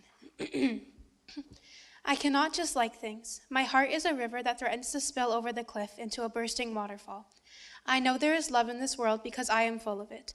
When I see the tapestry of stars against the inky canvas of night, when I see the hypnotic waves that hug the shore like a mother right before her child heads to her first day of kindergarten. There is love in every crack, every alleyway, every part of the world. Yet it is the hardest thing to feel, to find, to hold in your arms, to promise. I know there is love in this world because I am full of it. I fear my love is too much, too little. But I am reminded every day by those whose eyes don't scare me that love is the key, the driving force, the feeling that everyone has, no matter how hard they try to hide it. It's a fragile feeling, a sensitive, silly, deep, yearning feeling that colors the dull world around us into a beautiful, delicate, hopeful garden with flowers that never stop blooming.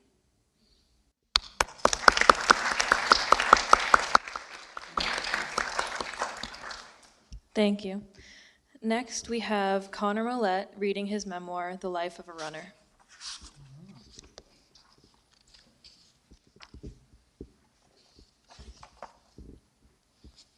Hi, I'm Connor. I'm an 8th grader, and I'll be reading a memoir about a race I did in the cross-country season.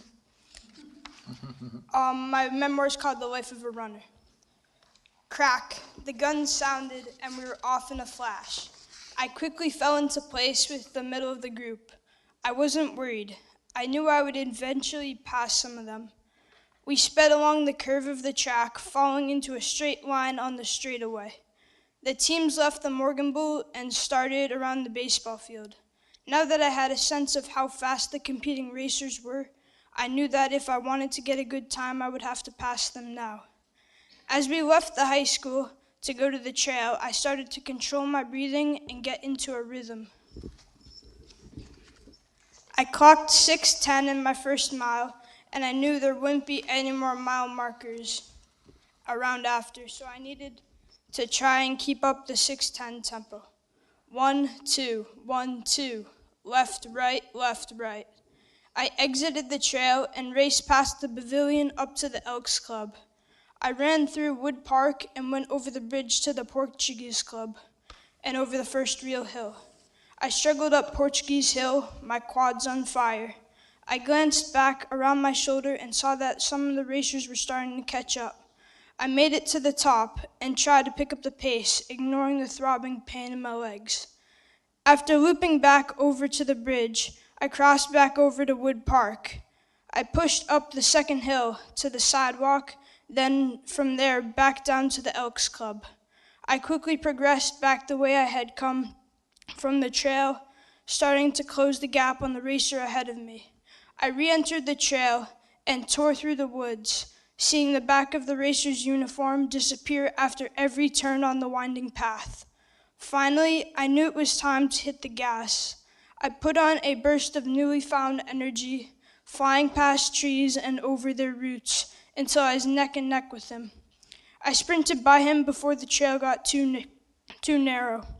1 and 2 and 1 and 2 and. My feet hit the ground. I started cheering from the finish line.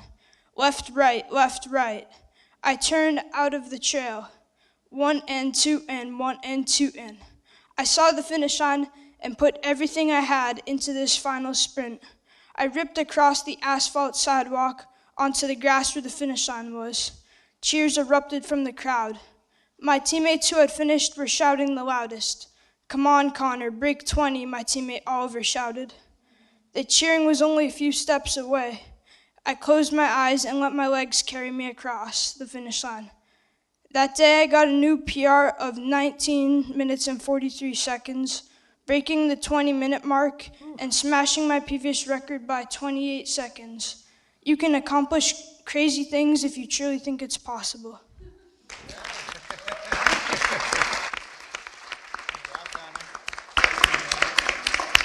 This one here is...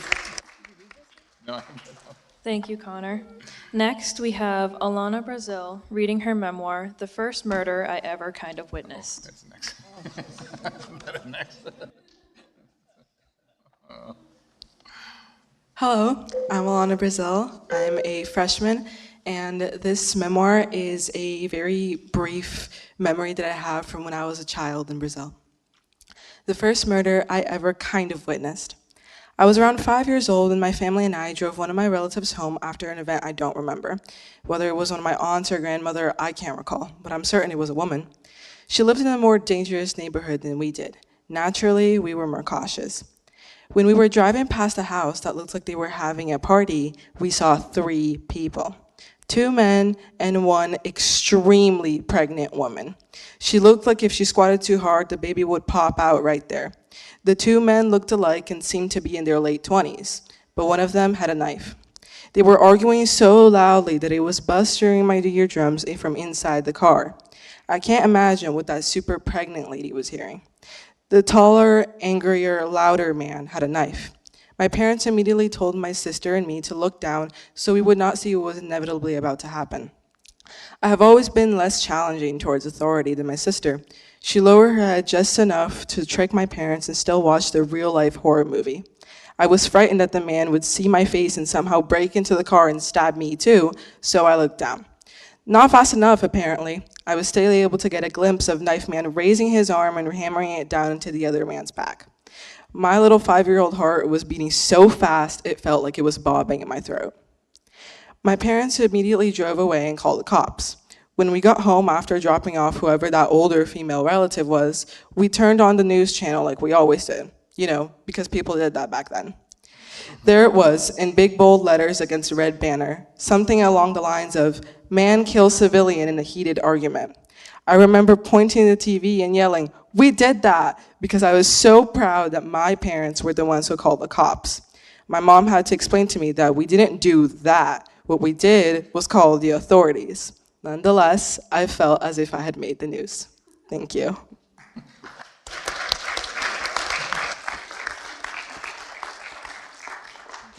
Thank you, Alana. And next we have Barbara Fernandez reading her poem, Angels, which was one of the winning poems in the National Baseball Poetry Festival contest this year.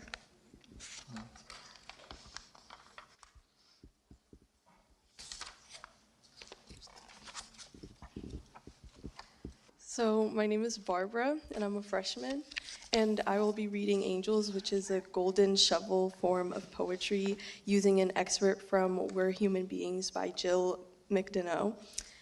So I will read the last part in the bolded letters last. I am in the stands with the band. I knew that if we played any louder, we would feel as if we were floating by the pure euphoria of it. I have never felt this type of energy.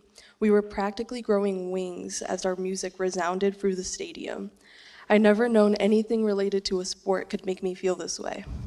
But being here right now, sitting beside a huge bass drum I was sure was making me deaf, God, I knew I couldn't be more grateful. I got to experience it. I knew right then that I was never going to forget this feeling. And now, as I watch the players through a bright green field I'd only ever willingly looked upon if promised by music, I finally believed joy could be found here. Through connection and unity, the stadium lights blinded me, but all I saw were angels. I would have wings. I'd be beside God right now. I'd be an angel.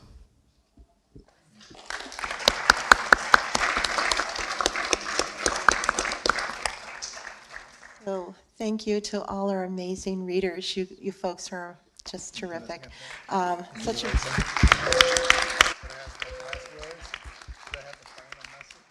And these kids represent a spread of grade levels here at Hudson High School from 8th grade through 12th grade. So you're seeing the development of writers all the way through. Please, as educators, encourage your student voices. We're so proud to have these writers here at Hudson High and to have a literary journal that represents their voices as well. So thank you, Desi, for coming and for hearing us out today. We really appreciate you being here. We're very proud of our school and of Isabella, who's part of your executive board. So thank you again, and I'm going to take my students back to their classes. So thank you so much. Bye-bye. Thank you.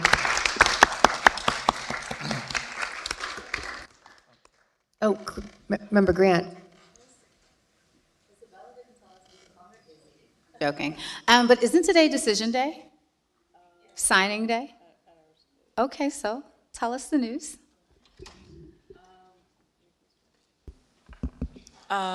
So yeah, today is the day where everyone kind of wears their college merch, and they already took a picture. I think it was probably about 30 minutes ago, with all of the seniors. But I committed to Fordham University. I'm going for political science, probably on the pre-law track. I hope to minor in something as well, but I'm not completely sure yet. I might minor in something related to history. But yeah. Congratulations.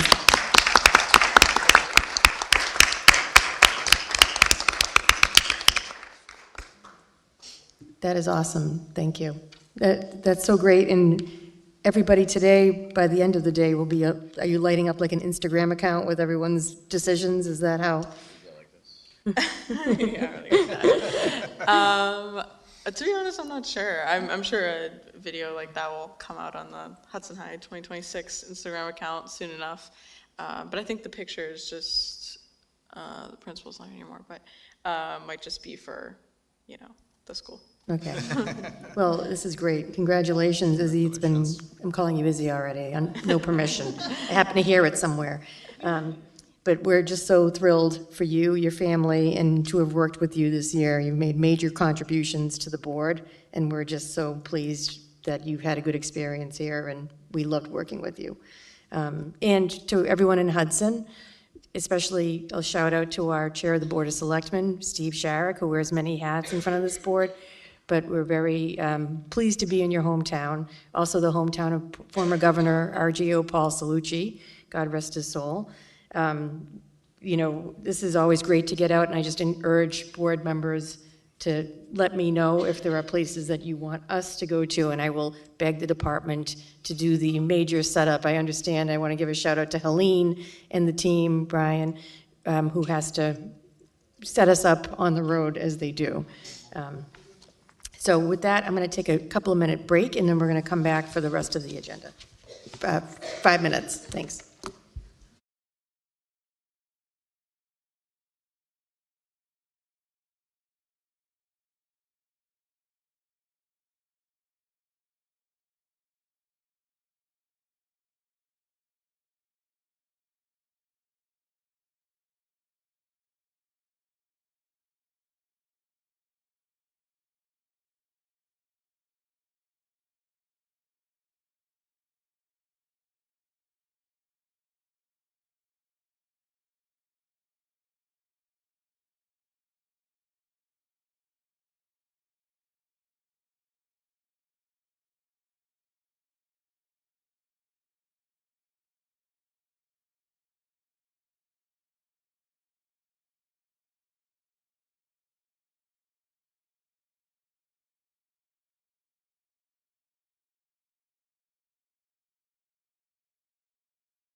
have a quorum and then some.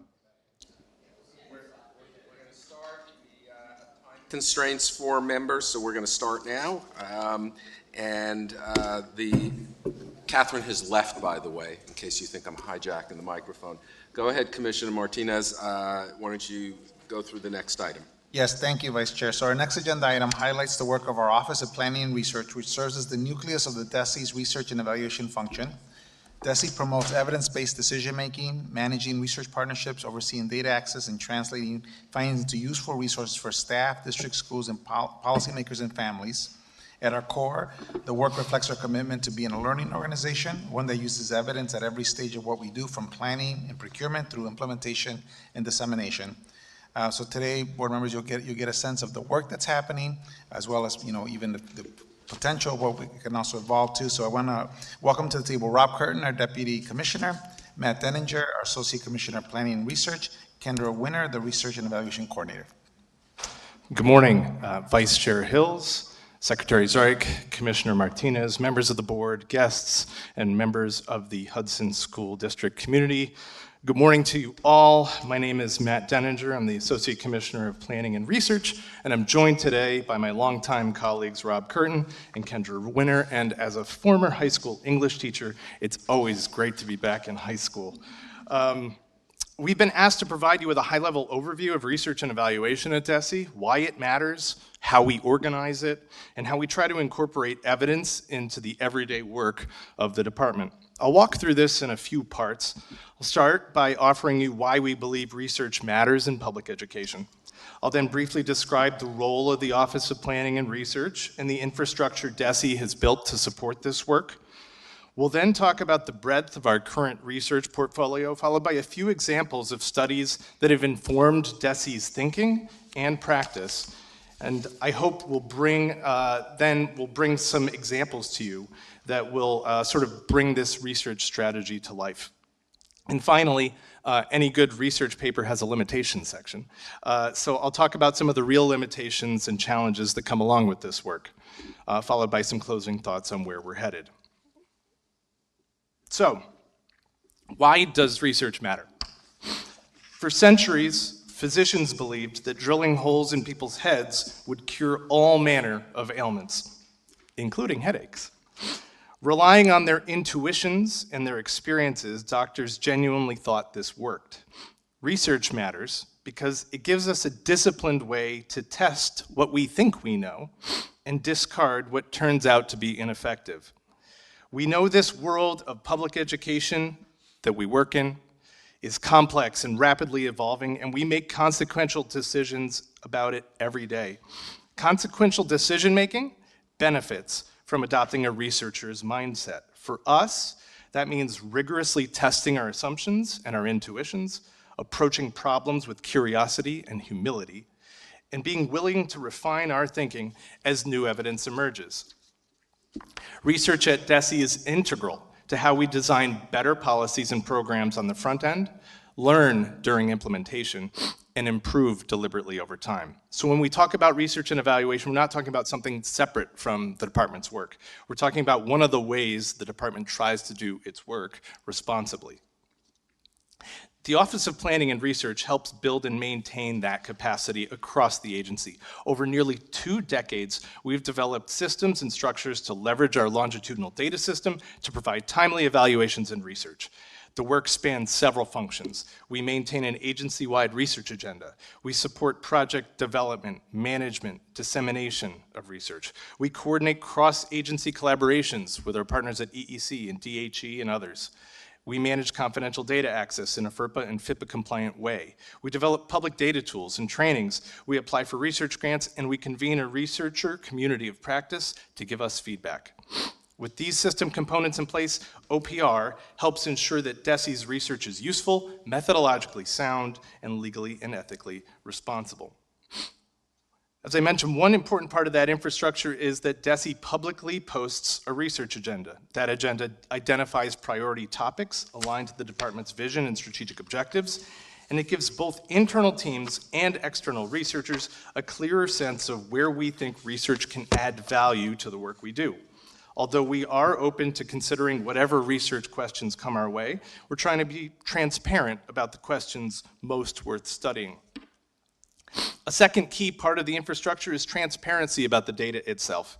DESE's Researcher's Guide is designed to help external researchers understand what data are available and how those data can be interpreted and the rules for access and use. The guide lays out the major categories of data available for research: aggregate, non-confidential, confidential, and educator-level data. And this kind of clarity is really important for making good, accurate research possible.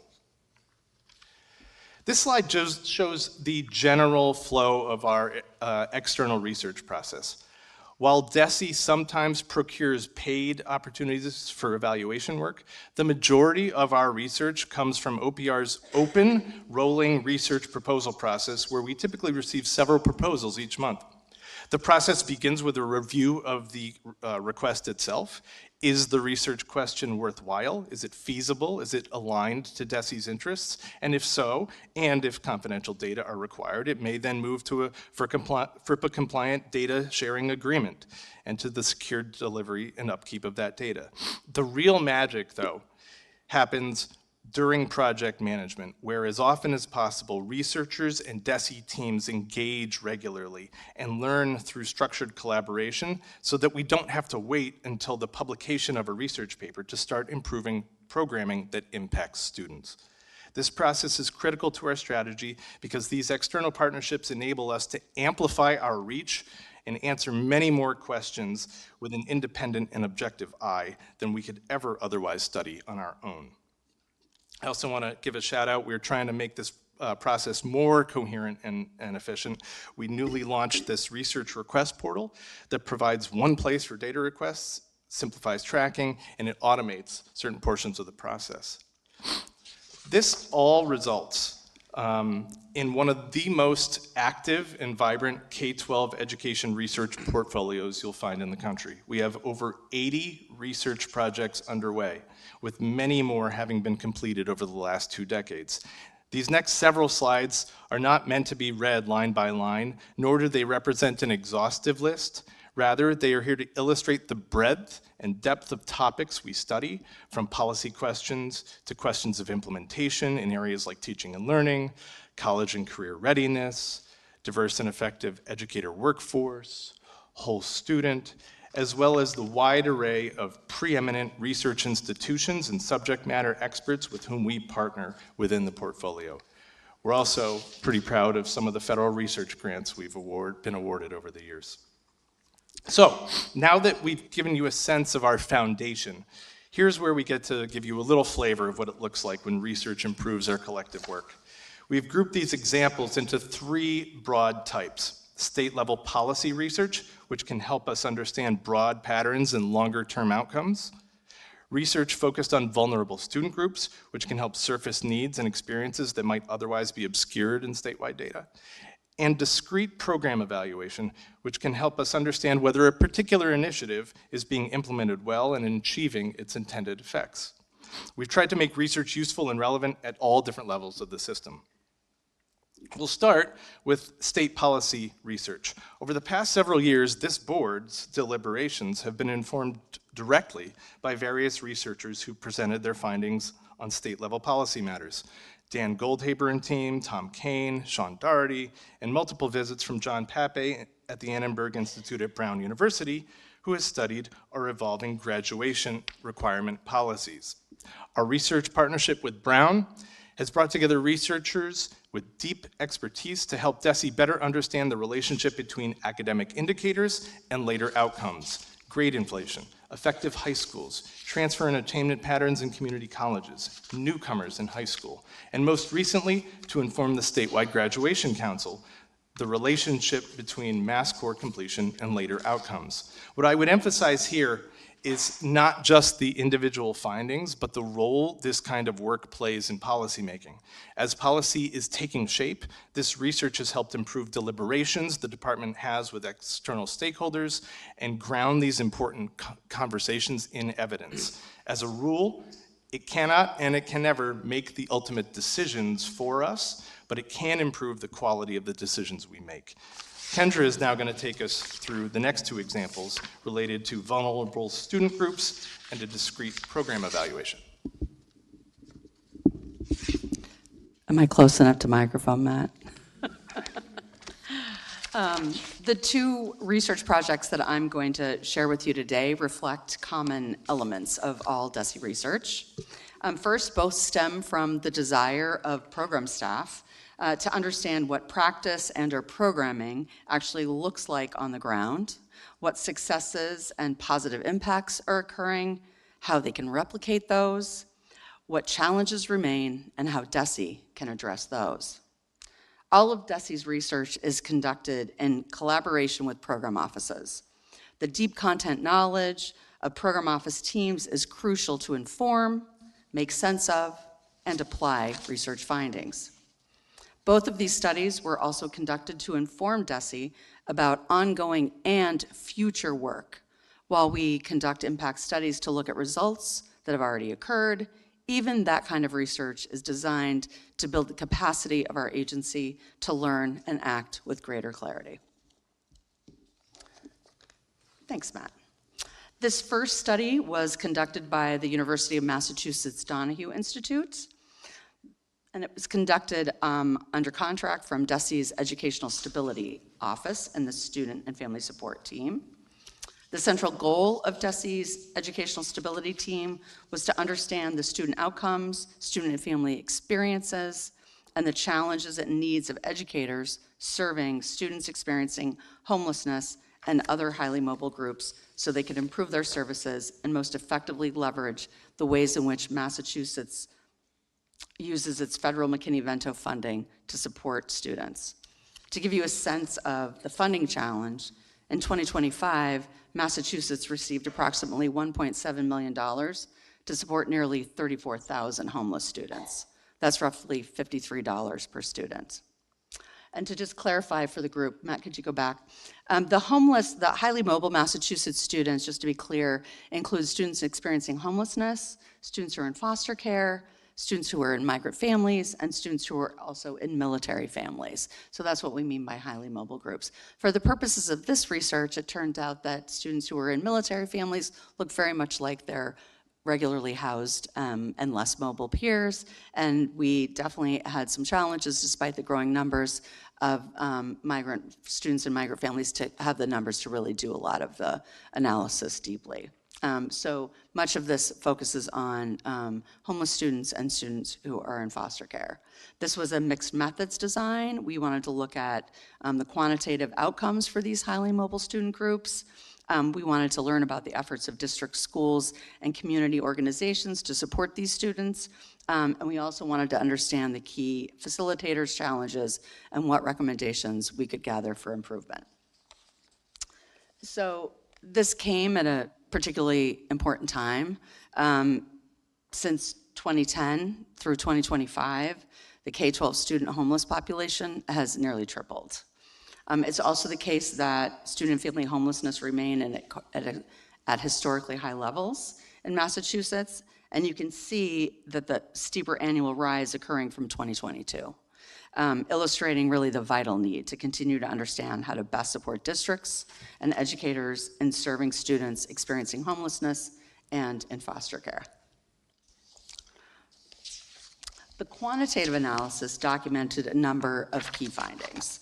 The numbers of K-12 students are rising in all of these highly mobile groups, but particularly among students experiencing homelessness have been continuing to rise in Massachusetts. It's also true that the research documented that homelessness disproportionately affects historically underserved communities. That includes students of color, Black and Hispanic, Latino residents are significantly overrepresented among people experiencing homelessness in Massachusetts. English language learners, low-income students, and students with disabilities are also significantly overrepresented among students experiencing homelessness.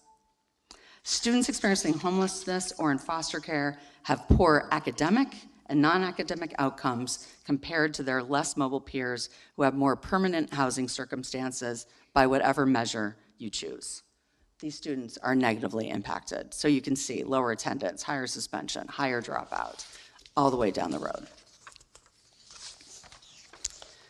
While the findings were not necessarily a surprise, the Educational Stability Team widely disseminated the analysis and reporting on these students to districts, regional homelessness liaisons, community-based organizations, and among their own colleagues.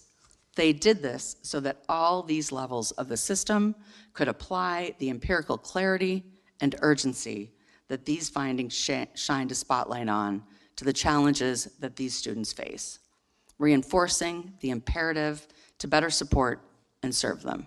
So specifically, how this team applied these findings was to inform their own internal planning, their work with districts to dive into and understand their own data, and the influence of factors associated with homelessness on academic outcomes, improvements and increases in the training for districts on family engagement, particularly for students with disabilities who are also experiencing homelessness, a doubly vulnerable group of students. They also applied this to improvements and extension of their district and regional homeless liaison professional development.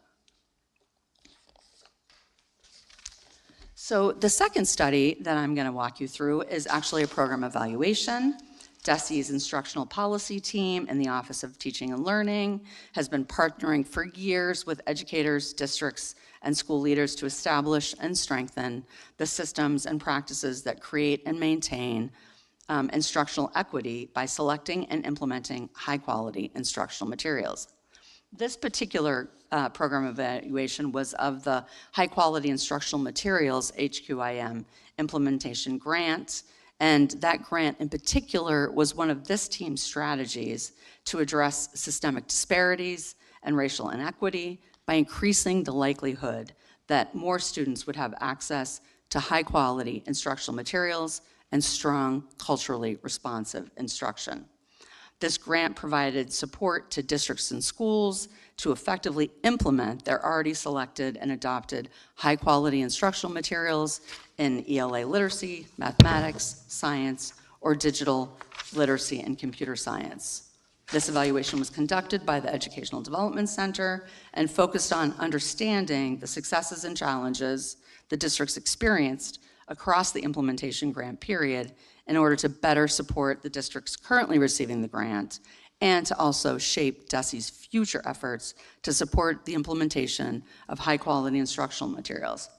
In the words of Guy Kawasaki, ideas are easy, implementation is hard. So there are some really key findings. In general, teachers became more positive about high-quality instructional materials over the implementation of these. That included higher expectations for students, stronger beliefs in student capabilities, improved perceptions of equality in instruction, and greater satisfaction with high-quality instructional materials. Support for multilingual learners and struggling students, however, was still a weakness.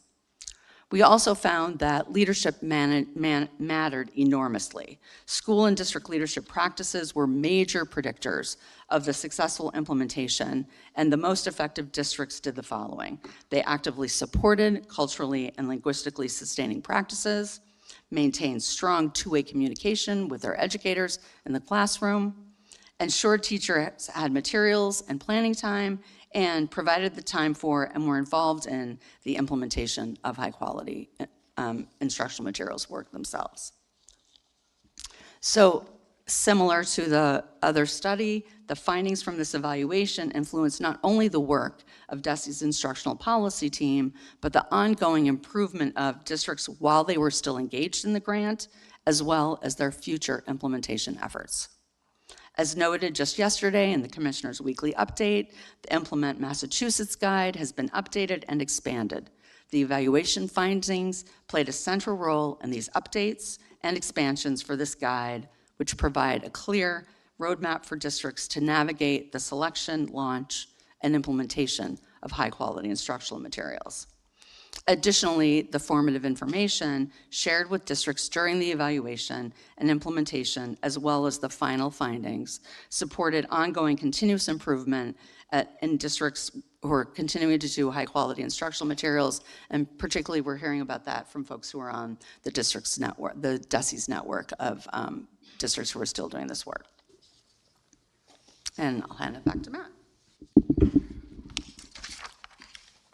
It's also important to be candid about the limits of this work.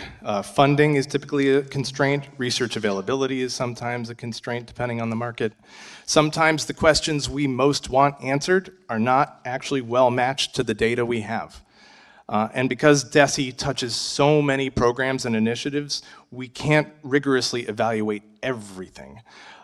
There are also a few methodological trade-offs. While we try to do mixed methods research as much as possible, blending both the qualitative and the quantitative, but while qualitative work can be especially valuable, it often comes with higher costs and greater burden on educators and participants. Quantitative data can of course be very powerful, but such analyses don't always fully answer the question. Nevertheless, we see our research as an essential tool for disciplined learning, but like any tool, it has its limits. So, what's next? Looking ahead, the goal is to sharpen our focus on how research can continuously inform DESE's major initiatives, including the Accelerating Achievement Partnership and the graduation requirements, while also expanding dissemination and transparency. The broader aim going forward is simple and remains the same, not just to produce research, but to make it more visible, more useful, and more connected to decision-making and improvement across the Commonwealth. So the headline I would leave you with is this. DESE's research function is about building capacity of the agency to learn alongside researchers, to improve what we do, and to act with greater clarity on behalf of students, families, and educators. That work depends on strong data, talented colleagues, like the ones I have at OPR, strong partnerships, careful stewardship, and a willingness to keep rigorously testing what we think we know. Ultimately, it is part of how we go about making better decisions for students, and with that, we're happy to answer any questions you may have based on what we think we know. Questions, comments? Go ahead, Christina. Thank you for this update. Only offering, if you all said that you wanted to have philanthropy make a huge investment in research, that those resources exist in this Commonwealth. So I think that that's a broader conversation. There are many institutions, including my own, that would love to join some sort of research collaborative to ask those big questions and support getting those answers. There's no other jurisdiction where you're very well prepared across a lot of institutions that would be eager to do this work alongside you.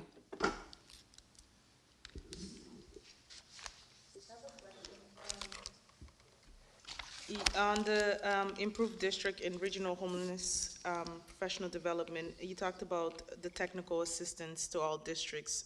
Can you elaborate more on what those technical assistants are? The report's 165 pages long. And so I would be happy to, get back to you on some more details. But I can say a little bit about what those are. The way that money flows from, the federal government via McKinney-Vento to districts is through a granting program. And the obligation of the state is to all homeless students, as is true for districts to their homeless students in their district.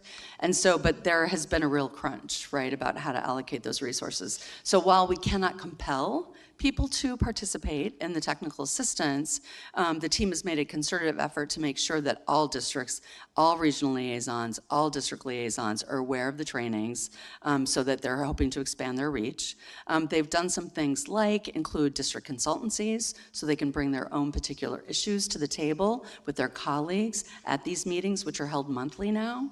And they usually pick some kind of specific topic that has been brought up by either the research or for the colleagues who are at the table. I believe also too, so a lot of this training was already in place, but they've expanded it to make it more available. There are more office hours, there's more time devoted so that the opportunity for regional assistants to connect with DESE staff and to achieve onboarding training is much more available to them. But I would also be happy to go back and get more details for you. Yeah, I would appreciate that, especially as I continue to hear more about the rural districts, how grants actually becomes a burden to them, not only in the sense that it's not super accessible to them, but also there's like certain cutouts, certain parameters that makes it really hard for them. So I want to be able to understand more and also understand more about the consultants and the cost of that, just because it's really, it's just like really heartbreaking to see that it's the same population that we constantly talk about not being able to perform in school in terms of MCAS, low attendance. So it's just, we know that it's, the lack, we talk about lack of funding, right? And I agree with Dr. Grant, like the state has everything that we need to address the issues, right? So we talk about the lack of funding, and it just not just in the school system, but the lack of funding in social service that then creates these problems that then the students are unable to perform, can't go to school, that then creates a budget issue that we need more money to be able to intervene to this problem instead of like really focusing on budget that is preventative. So it's just like, it's so heartbreaking, and it's just like hearing it over and over again.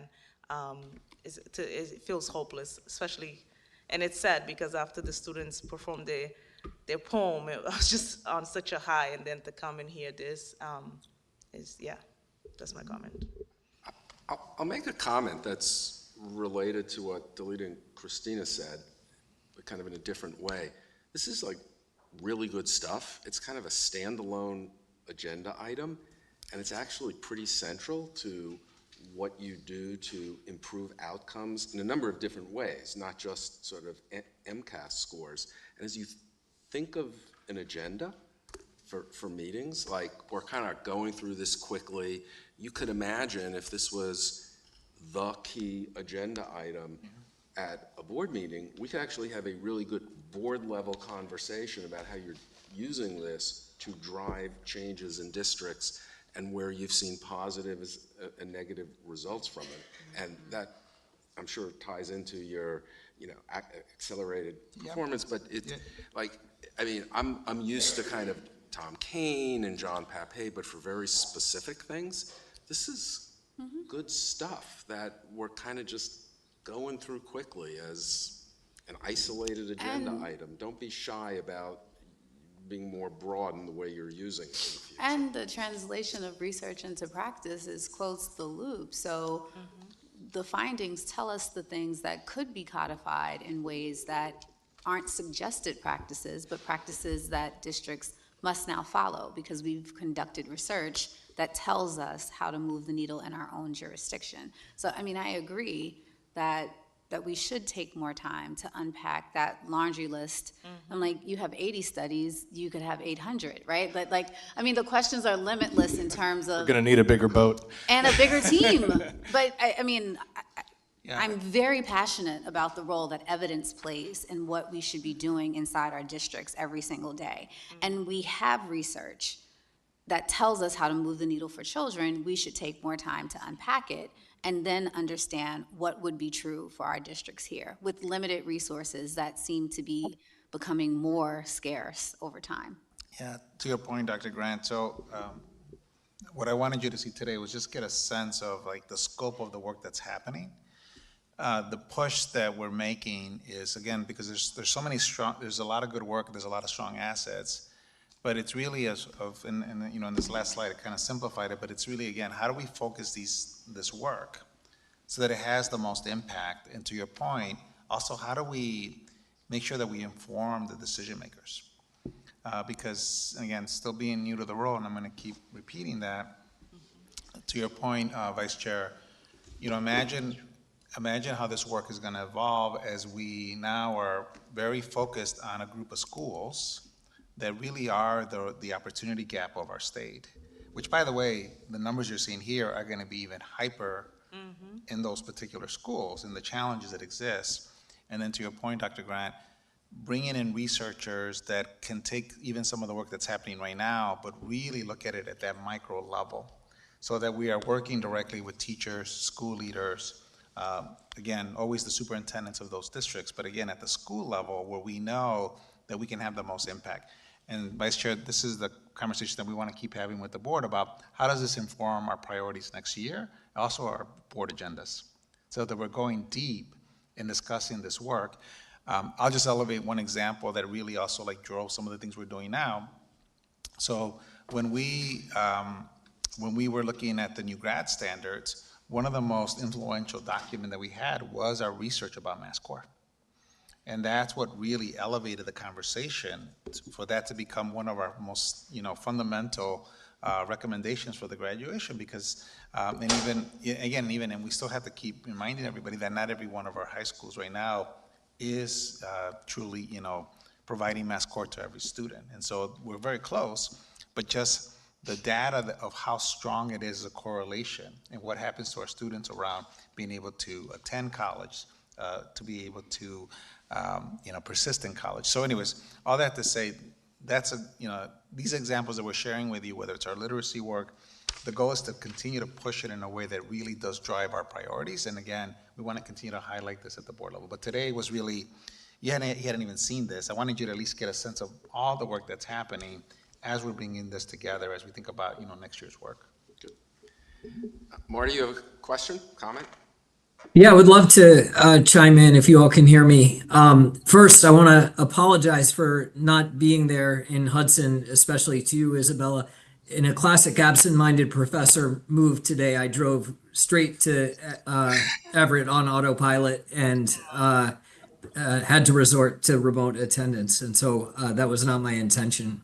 So this is a great agenda topic. It has been really good to see how this office and this function within DESE has evolved and strengthened over time, first under Kerry Conway, and now seeing that tradition continue under Matt. And I agree both with Vice Chair Hills that the research agenda for the agency that Matt talked about should be a regular agenda item and focus of engagement for us as a board.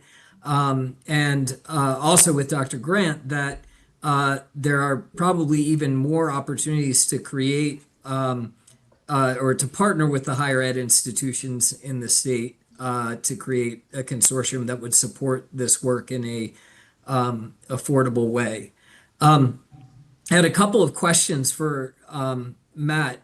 A lot of the research questions that are most interesting and relevant now, and I think that will especially be the case as we focus on the high school graduation policies over the next couple of years, involve linking the K-12 data that DESE controls with higher ed and even workforce data that reside in other agencies. Matt, I saw that the application portal sort of has all four agencies, early childhood, higher ed, and labor, in addition to DESE on it.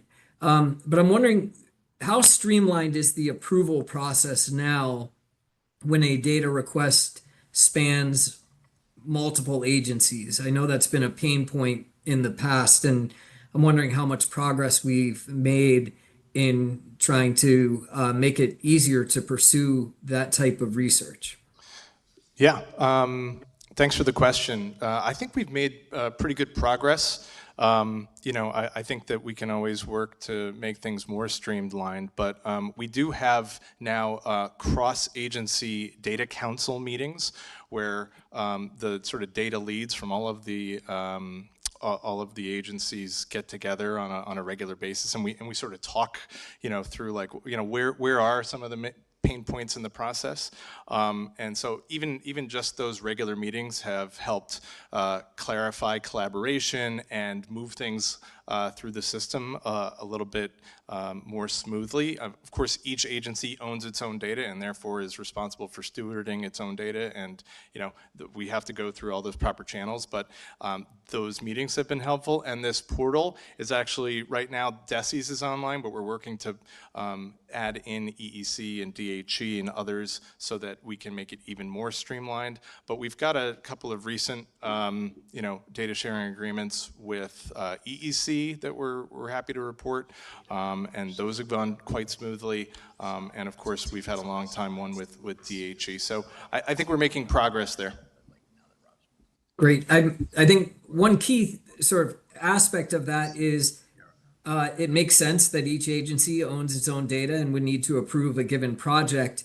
I would hope that the norm would be that if a particular agency thinks it's valuable to them, that the partner agency would approve, even if it's not sort of directly instrumental in their own decision making, so that that wouldn't become a roadblock. The second question is about, if I recall correctly, the Student Opportunity Act includes something called the 21st Century Education Trust Fund. And my understanding is that the original sort of design of that or intent of that was to serve as a sort of resource to fund innovative efforts by districts to serve students, but also to support research on the efficacy of those programs. Is that fund still operating, and how is it being used? The fund is still operating, and it's been used in the past for what we've called an evidence-based practices grant, where districts apply competitively and basically work to improve their practices with sort of things that are spelled out that we know are evidence-based. I think we're still in discussions for this year as to how that pot of money is going to be used. I guess I would advocate for trying to build some of the program evaluation work that you all were just describing for us into that the plan for those funds, because I know it's sort of painful, to not use all of the funds for direct service provision, but I think that over time, the evidence that we would generate would result in greater benefit for students. Marianne? I'm looking at slide 13, and I agree about having, agenda items relative to the planning and research that y'all are doing. But of course, the board has a committee that's looking at the educator diversity law that passed in '24. And I see that, going on this slide, you've been at it since at least, 2021, June of 2021. So just a few questions around, based on your research. And, some of this we have, I think the committee, and I'm serving with my colleagues, members Smitty, Fisher, and Husha, just to hear from educator prep programs, which we did hear about, and we'll be listening more to professionals on the ground in classrooms coming up in June. But I'm just curious about your research. What interventions or conditions have you seen that have the strongest evidence for improving recruitment, belonging, and retention among, for educators of color across the state?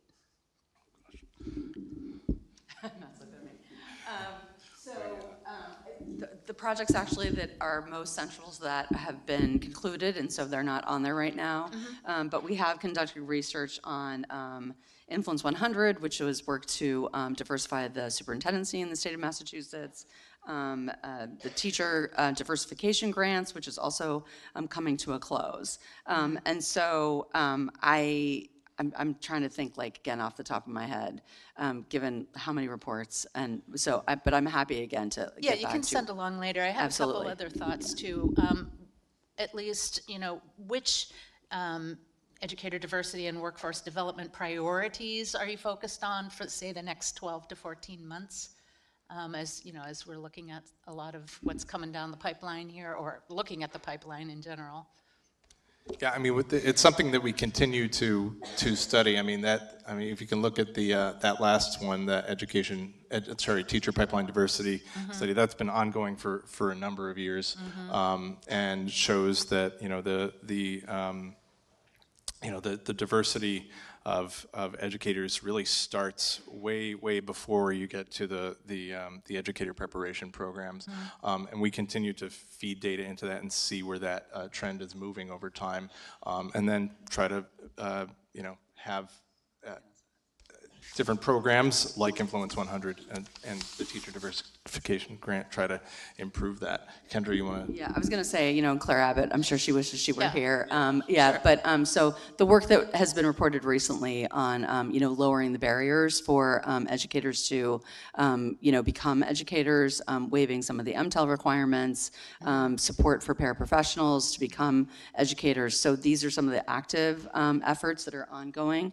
that have been very successful, and that the quantitative research has definitely demonstrated are effective. How do you see districts contributing to these goals? So I think, board members, this is a good example where, again, as we think about next year. You're trying to wrap me up? No. Just to really reinforce, what we've been saying, which is, I wanted you to really see the breadth of the things work that's going on. My push has always been, okay, great, we're doing a lot of good work. How does this fit into, the work of the agency, the work we want in the field? And I think this is a good example where the work that is being happened is going to really support the strategies that department is going to have, which is, the licensure team, our team that works with again, educator prep programs. So when you see the plan, the strategic plan, I think it's really pushing us on, again, how does any of this research drive that? Yeah. So, and I can tell you right now, already I can see it at a very high level. So the strategies that we're looking at is, for example, teacher residency models, really working with paraprofessionals to help them get their licensure. Continuing to look at how do we continue to build more programs with our early college programs in education. Right now we're kind of big on pre-K, but not as big on the other grades. So there's several ideas that the department's putting together as part of that plan. But I think for the board, I think it's us, as we're building that plan together, bringing that to the board, tying it to this, and I think, board member, as part of your subcommittee also, it'd be good in your subcommittee to even get into some of these research projects that are going on. Some of them are ongoing.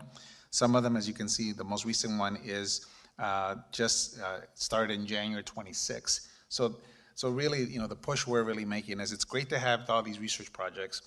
Let's make sure they're all really clearly connected and really how they're informing and making sure that they're truly informing our priorities.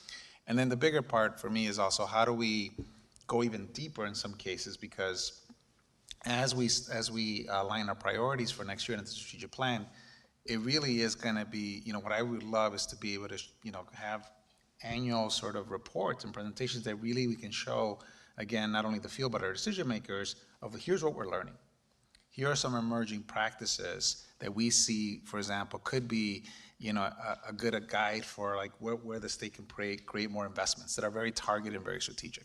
Yeah. And so that's something that, again, that's what we want to sort of push. Yeah, and I think, from my perspective as a board member, I feel that, yes, while, the department's looking at all these things, there is also alignment between the various entities that engage on those levels. So, ed prep programs and especially districts in addition to DESE. So I think it's really critical that we, look at all that information and ask the questions when they come up. Thank you. I think you'll know that you've successfully done what you're saying you want to do in terms of integrating this work into key priorities when this group is speaking about specific priorities, not about the work in general they're doing, because you definitely accomplish it. We get it. There's some really good stuff going on. But like all of the comments here are somewhere on the spectrum of, wow, this is really good stuff. The fact that we're surprised at the extent of it is a good message being sent to how you use this going Yeah. forward. So like any organization needs groups like this in order to drive priorities and assessments of what's working and what's not, whether it's an education organization or a factory, right? I mean, it's the same thing. Yeah. It's just different. I'm sorry, go ahead, Kristen. Particularly because we're a local control state. Because so many of our districts have to make their own local decisions and informed by policy and regulation. But if there seems to be a disconnect between getting this really great research that's being done to districts that are making decisions, to Mary Ann's point and to Delita's point. Well, and I think we should hold ourselves to a high bar that if, when we make regulation changes, when we make guidance, when we provide guidance, everything should be backed by evidence. Yes. And I think to Dr. Grant's point that she made earlier, and also what Dr. West have said, bringing our research community locally can only strengthen that message. So, the main thing for today, board members, is I wanted you to see the breadth of it, because there's still, like I said, there's both, I can hold both truths together. Good work happening, and I'm really happy that we're not starting from zero, and there's a lot of partners. I also see opportunities as I see all these different projects, sort of like to ask the question of like, so what? So how is this going to influence our work in the agency? How is this going to influence, the field, and how do we make sure it's actually, that we can actually translate it into practice? So that's the big push that we're making, but I wanted to start first with at least giving you just the breadth of it. And then, to your point, Vice Chair, let's discipline ourselves as we think about future board agendas. Start, whether it's speaking about our homeless community, which you can see how, and board member, this came from the last point you had that question, is how fast is it growing, to what's happening with our teacher pipelines, to our grad standards, which again, also have to be informed by evidence as well. Any other questions before we go to the last agenda item? Thank you. And let the minutes reflect that Rob Curtin said 0 words. Great leadership. Okay, the final agenda item before we go into executive session is the educational budget update that we'll get from Bill Bell, Department CFO. Just to remind everyone, it's the legislature and the governor that determines budgets, ultimately, particularly in very difficult times, makes the trade-offs. We are one of a number of trade-offs being made. Individual board members can advocate, how they want. Obviously, the secretary has his own role as secretary, but other individual board members can advocate as they want. But it's not board purview as to how the resources are allocated, other than within overall line items and grants. Go ahead. Good morning, board members. Nice to be with you today. Just quickly, I guess my goal today is to give you a quick status update. We were just together a few weeks ago, given the schedule, gave you a summary of what came out of the I'm sorry, House I'm having Ways. a hard time hearing. Can Yeah, you, me too. Can you get closer to the microphone, please? I'm sorry. I'm just having a hard time hearing you with that. I apologize. Let me start over again. Thank you. Nice to be with you all. As we sit here today, the Senate Ways and Means Committee has released its version of the FY27 state budget. The full Senate is actually actively debating the bill as we speak. They're in formal session.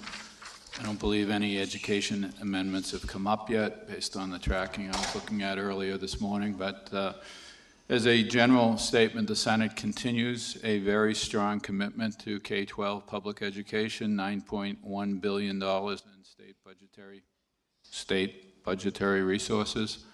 8.9 of that is wrapped up effectively between Chapter 70 aid, circuit breaker, charter school reimbursements to sending school districts for a transitional period, the transportation reimbursement accounts, and the rural aid program. No disrespect to the rural aid program. I heard the commentary from school committee members from Mohawk. It wasn't designed to not stress the importance of the program. It's just sometimes we don't get everything in the summary, so we certainly hear the concerns around rural aid and not just rural aid per se, but the issues related to educating students across the Commonwealth. The Commissioner and I have been in a couple of meetings recently with lead elected officials from Western Mass, and we're committed to working with everyone on that matter as well. So I guess I would, we did provide a few slides. I wasn't going to go through it in the interest of time, but I'm happy to just entertain questions if that's easier, Commissioner. I don't know if there's something in particular the board wants to discuss. Yeah, I mean, the main thing I wanted just for our community to know that the process is continuing. So the House passed their budget, the Senate now has their budget, and then can you remind us, Bill, just Sure. Yep. How, because this is my first time going through the budget process here in Massachusetts. I know, Secretary, you've seen it more from the district level, so I'm still learning how the process. Can you just share like the next steps of the budget? So now that the Senate has, what happens from here? So pardon me. So the Senate will complete its debate and produce a final bill with representing the Senate's spending plan for next fiscal year. The House has already produced a bill. What will happen next is a conference committee will be formed, 3 members of the Senate, 3 members of the House, led by the 2 chairs of the respective Ways and Means Committees. They will basically produce a budget, a consolidated budget known as the conference report. That conference report will then be sent to the governor for her review and finalization and signing into law to begin the state fiscal year. I've read some news stories that the legislature is committed to producing a bill earlier this year. Sometimes it's stretched into July a little bit. It sounds like it's on track to be sent to the governor in June, so we'll wait to see what. And as in both bills, there is certain, I think until you see the conference report, it's hard to say exactly where appropriation levels will be across the multiple accounts that represent the department. You really need to wait and see for that conference report because both branches have certain priorities and they sit and effectively negotiate a final bill to present to the governor. So we're here on May 19th. It sounds like the Senate debate will conclude before we hit the Memorial Day weekend. I would assume the conference committee will get formed soon thereafter, and hopefully mid-June. By the time we get to the June board meeting, we'll have a sense of what the bill going to the governor will look like. I have a question. Go ahead. I know that we have a budget committee on the board, but in addition to that, are there any other opportunities to give input to legislators or to the governor as to what the board is prioritizing, given like literacy, rural education, like what are those other opportunities, if any? Yeah. I think I'll just make a comment on behalf of the board. I think in general, the board expresses its priorities, as you said, through kind of the budget memo, but we have the 2 key education leaders in the state sitting here. So I would assume that legislative leaders interact with you all in terms of, go ahead. Yeah, I would, just to that, the commissioner and I met yesterday with a legislative leader about some of the priorities and initiatives that are listed here, some of the key initiatives. So, I would love to have conversations with board members about particular areas. Obviously, we want to stay aligned with what the department's priorities are, but we did have a productive conversation. I know the literacy work is something we've really stressed is essential and is a core part of the work. And so happy to advocate for those things. I know the commissioner is doing that, and we think if we do that together in tandem, that we'll be, hopefully we'll be able to get that point across and voice our the urgency around some of these initiatives. While I have the mic for a second, I'd also, so I'm welcome to have those. I'd love to talk to board members about that. But I'd also just like to point out in terms of the rural aid conversation, I did have a chance last week with members of my team to go out to Northampton. We met with superintendents connected to the collaborative, and we did hear a lot of input and feedback around concerns. Some may be addressed, some may not be addressed through this budget process, but it is, just want to be clear that we're listening and hearing the concerns that have been raised relative to, the small districts like the folks that spoke at public comment. But we're hearing this from obviously across the state, and while I'm coming on later in the budget process, this is important. data, information to be bringing back to the legislature as we ensure, right, that we have, the supports that we need to provide, an exemplary education for kids. But I'll just, again, say that, now, I'm learning this process now, and but we've had very productive conversations with the legislature about some of the things that we know are essential to DESE's work that are tied to the strategic conversation that we all had as a board before I started. The commissioner, his team, my team continue to do that, all the way through, as Bill talked about, the process, which there's quite a bit left to go here. I always thought the budget was done well before schools was out for the summer, but that is obviously not the case. And so we'll be working hard at this all the way through the month of June into the beginning of July. And we're definitely, whenever there's confusion or clarification, we're definitely clarifying information. Great. So one of the areas, for example, we just clarified recently was just, again, the different budgets that exist for literacy tutoring, literacy launch versus the funds. Also that if the literacy bill passes, what will that take to implement that bill? So there's just a lot of layers of complexity.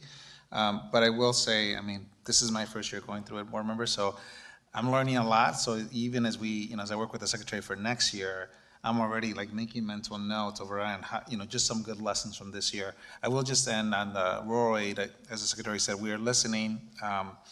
The governor did put in, the highest allocation, a higher allocation for rural aid, 20 million.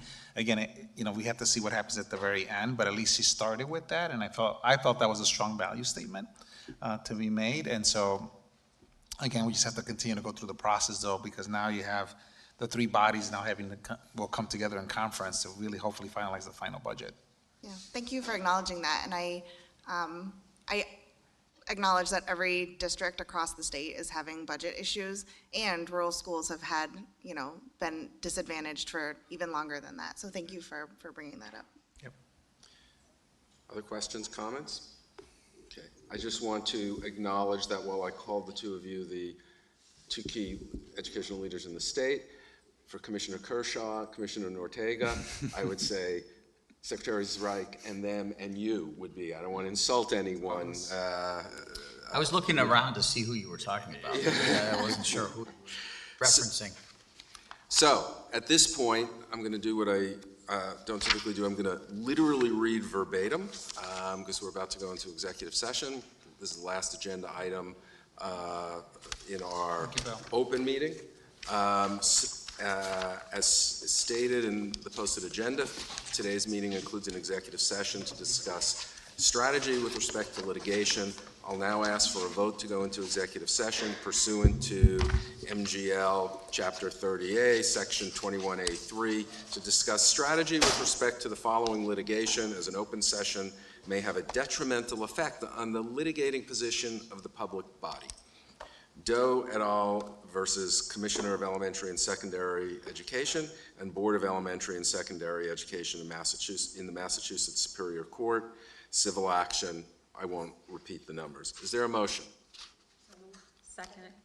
Okay, we'll take a remote vote. Helene? Okay, thank you, Matt. Member Chamberlain? Yes. Member Fisher? Yes. Member Hills? Yes. Is Member Grant online? Yep. Yes, I'm here. Thank you. Yes. Member Mohammed? Yes. Member Hasha? Yes. Member Smitty? Yes. Member Stewart? Yes. Member West? He's just said yes. Yes. Great. And Secretary Zreich? Yes. Thank you. Motion passes. Majority have voted yes. We'll now go into executive session to discuss strategy with respect to litigation. We're going to move to a designated room for the executive session, and we're going to adjourn the meeting following the executive session. We're not coming back into open meeting afterwards, so to all of our friends from Hudson and from other places, thank you very much for being here. It's a wonderful school, and you've treated us very well here at Hudson today. Thank you.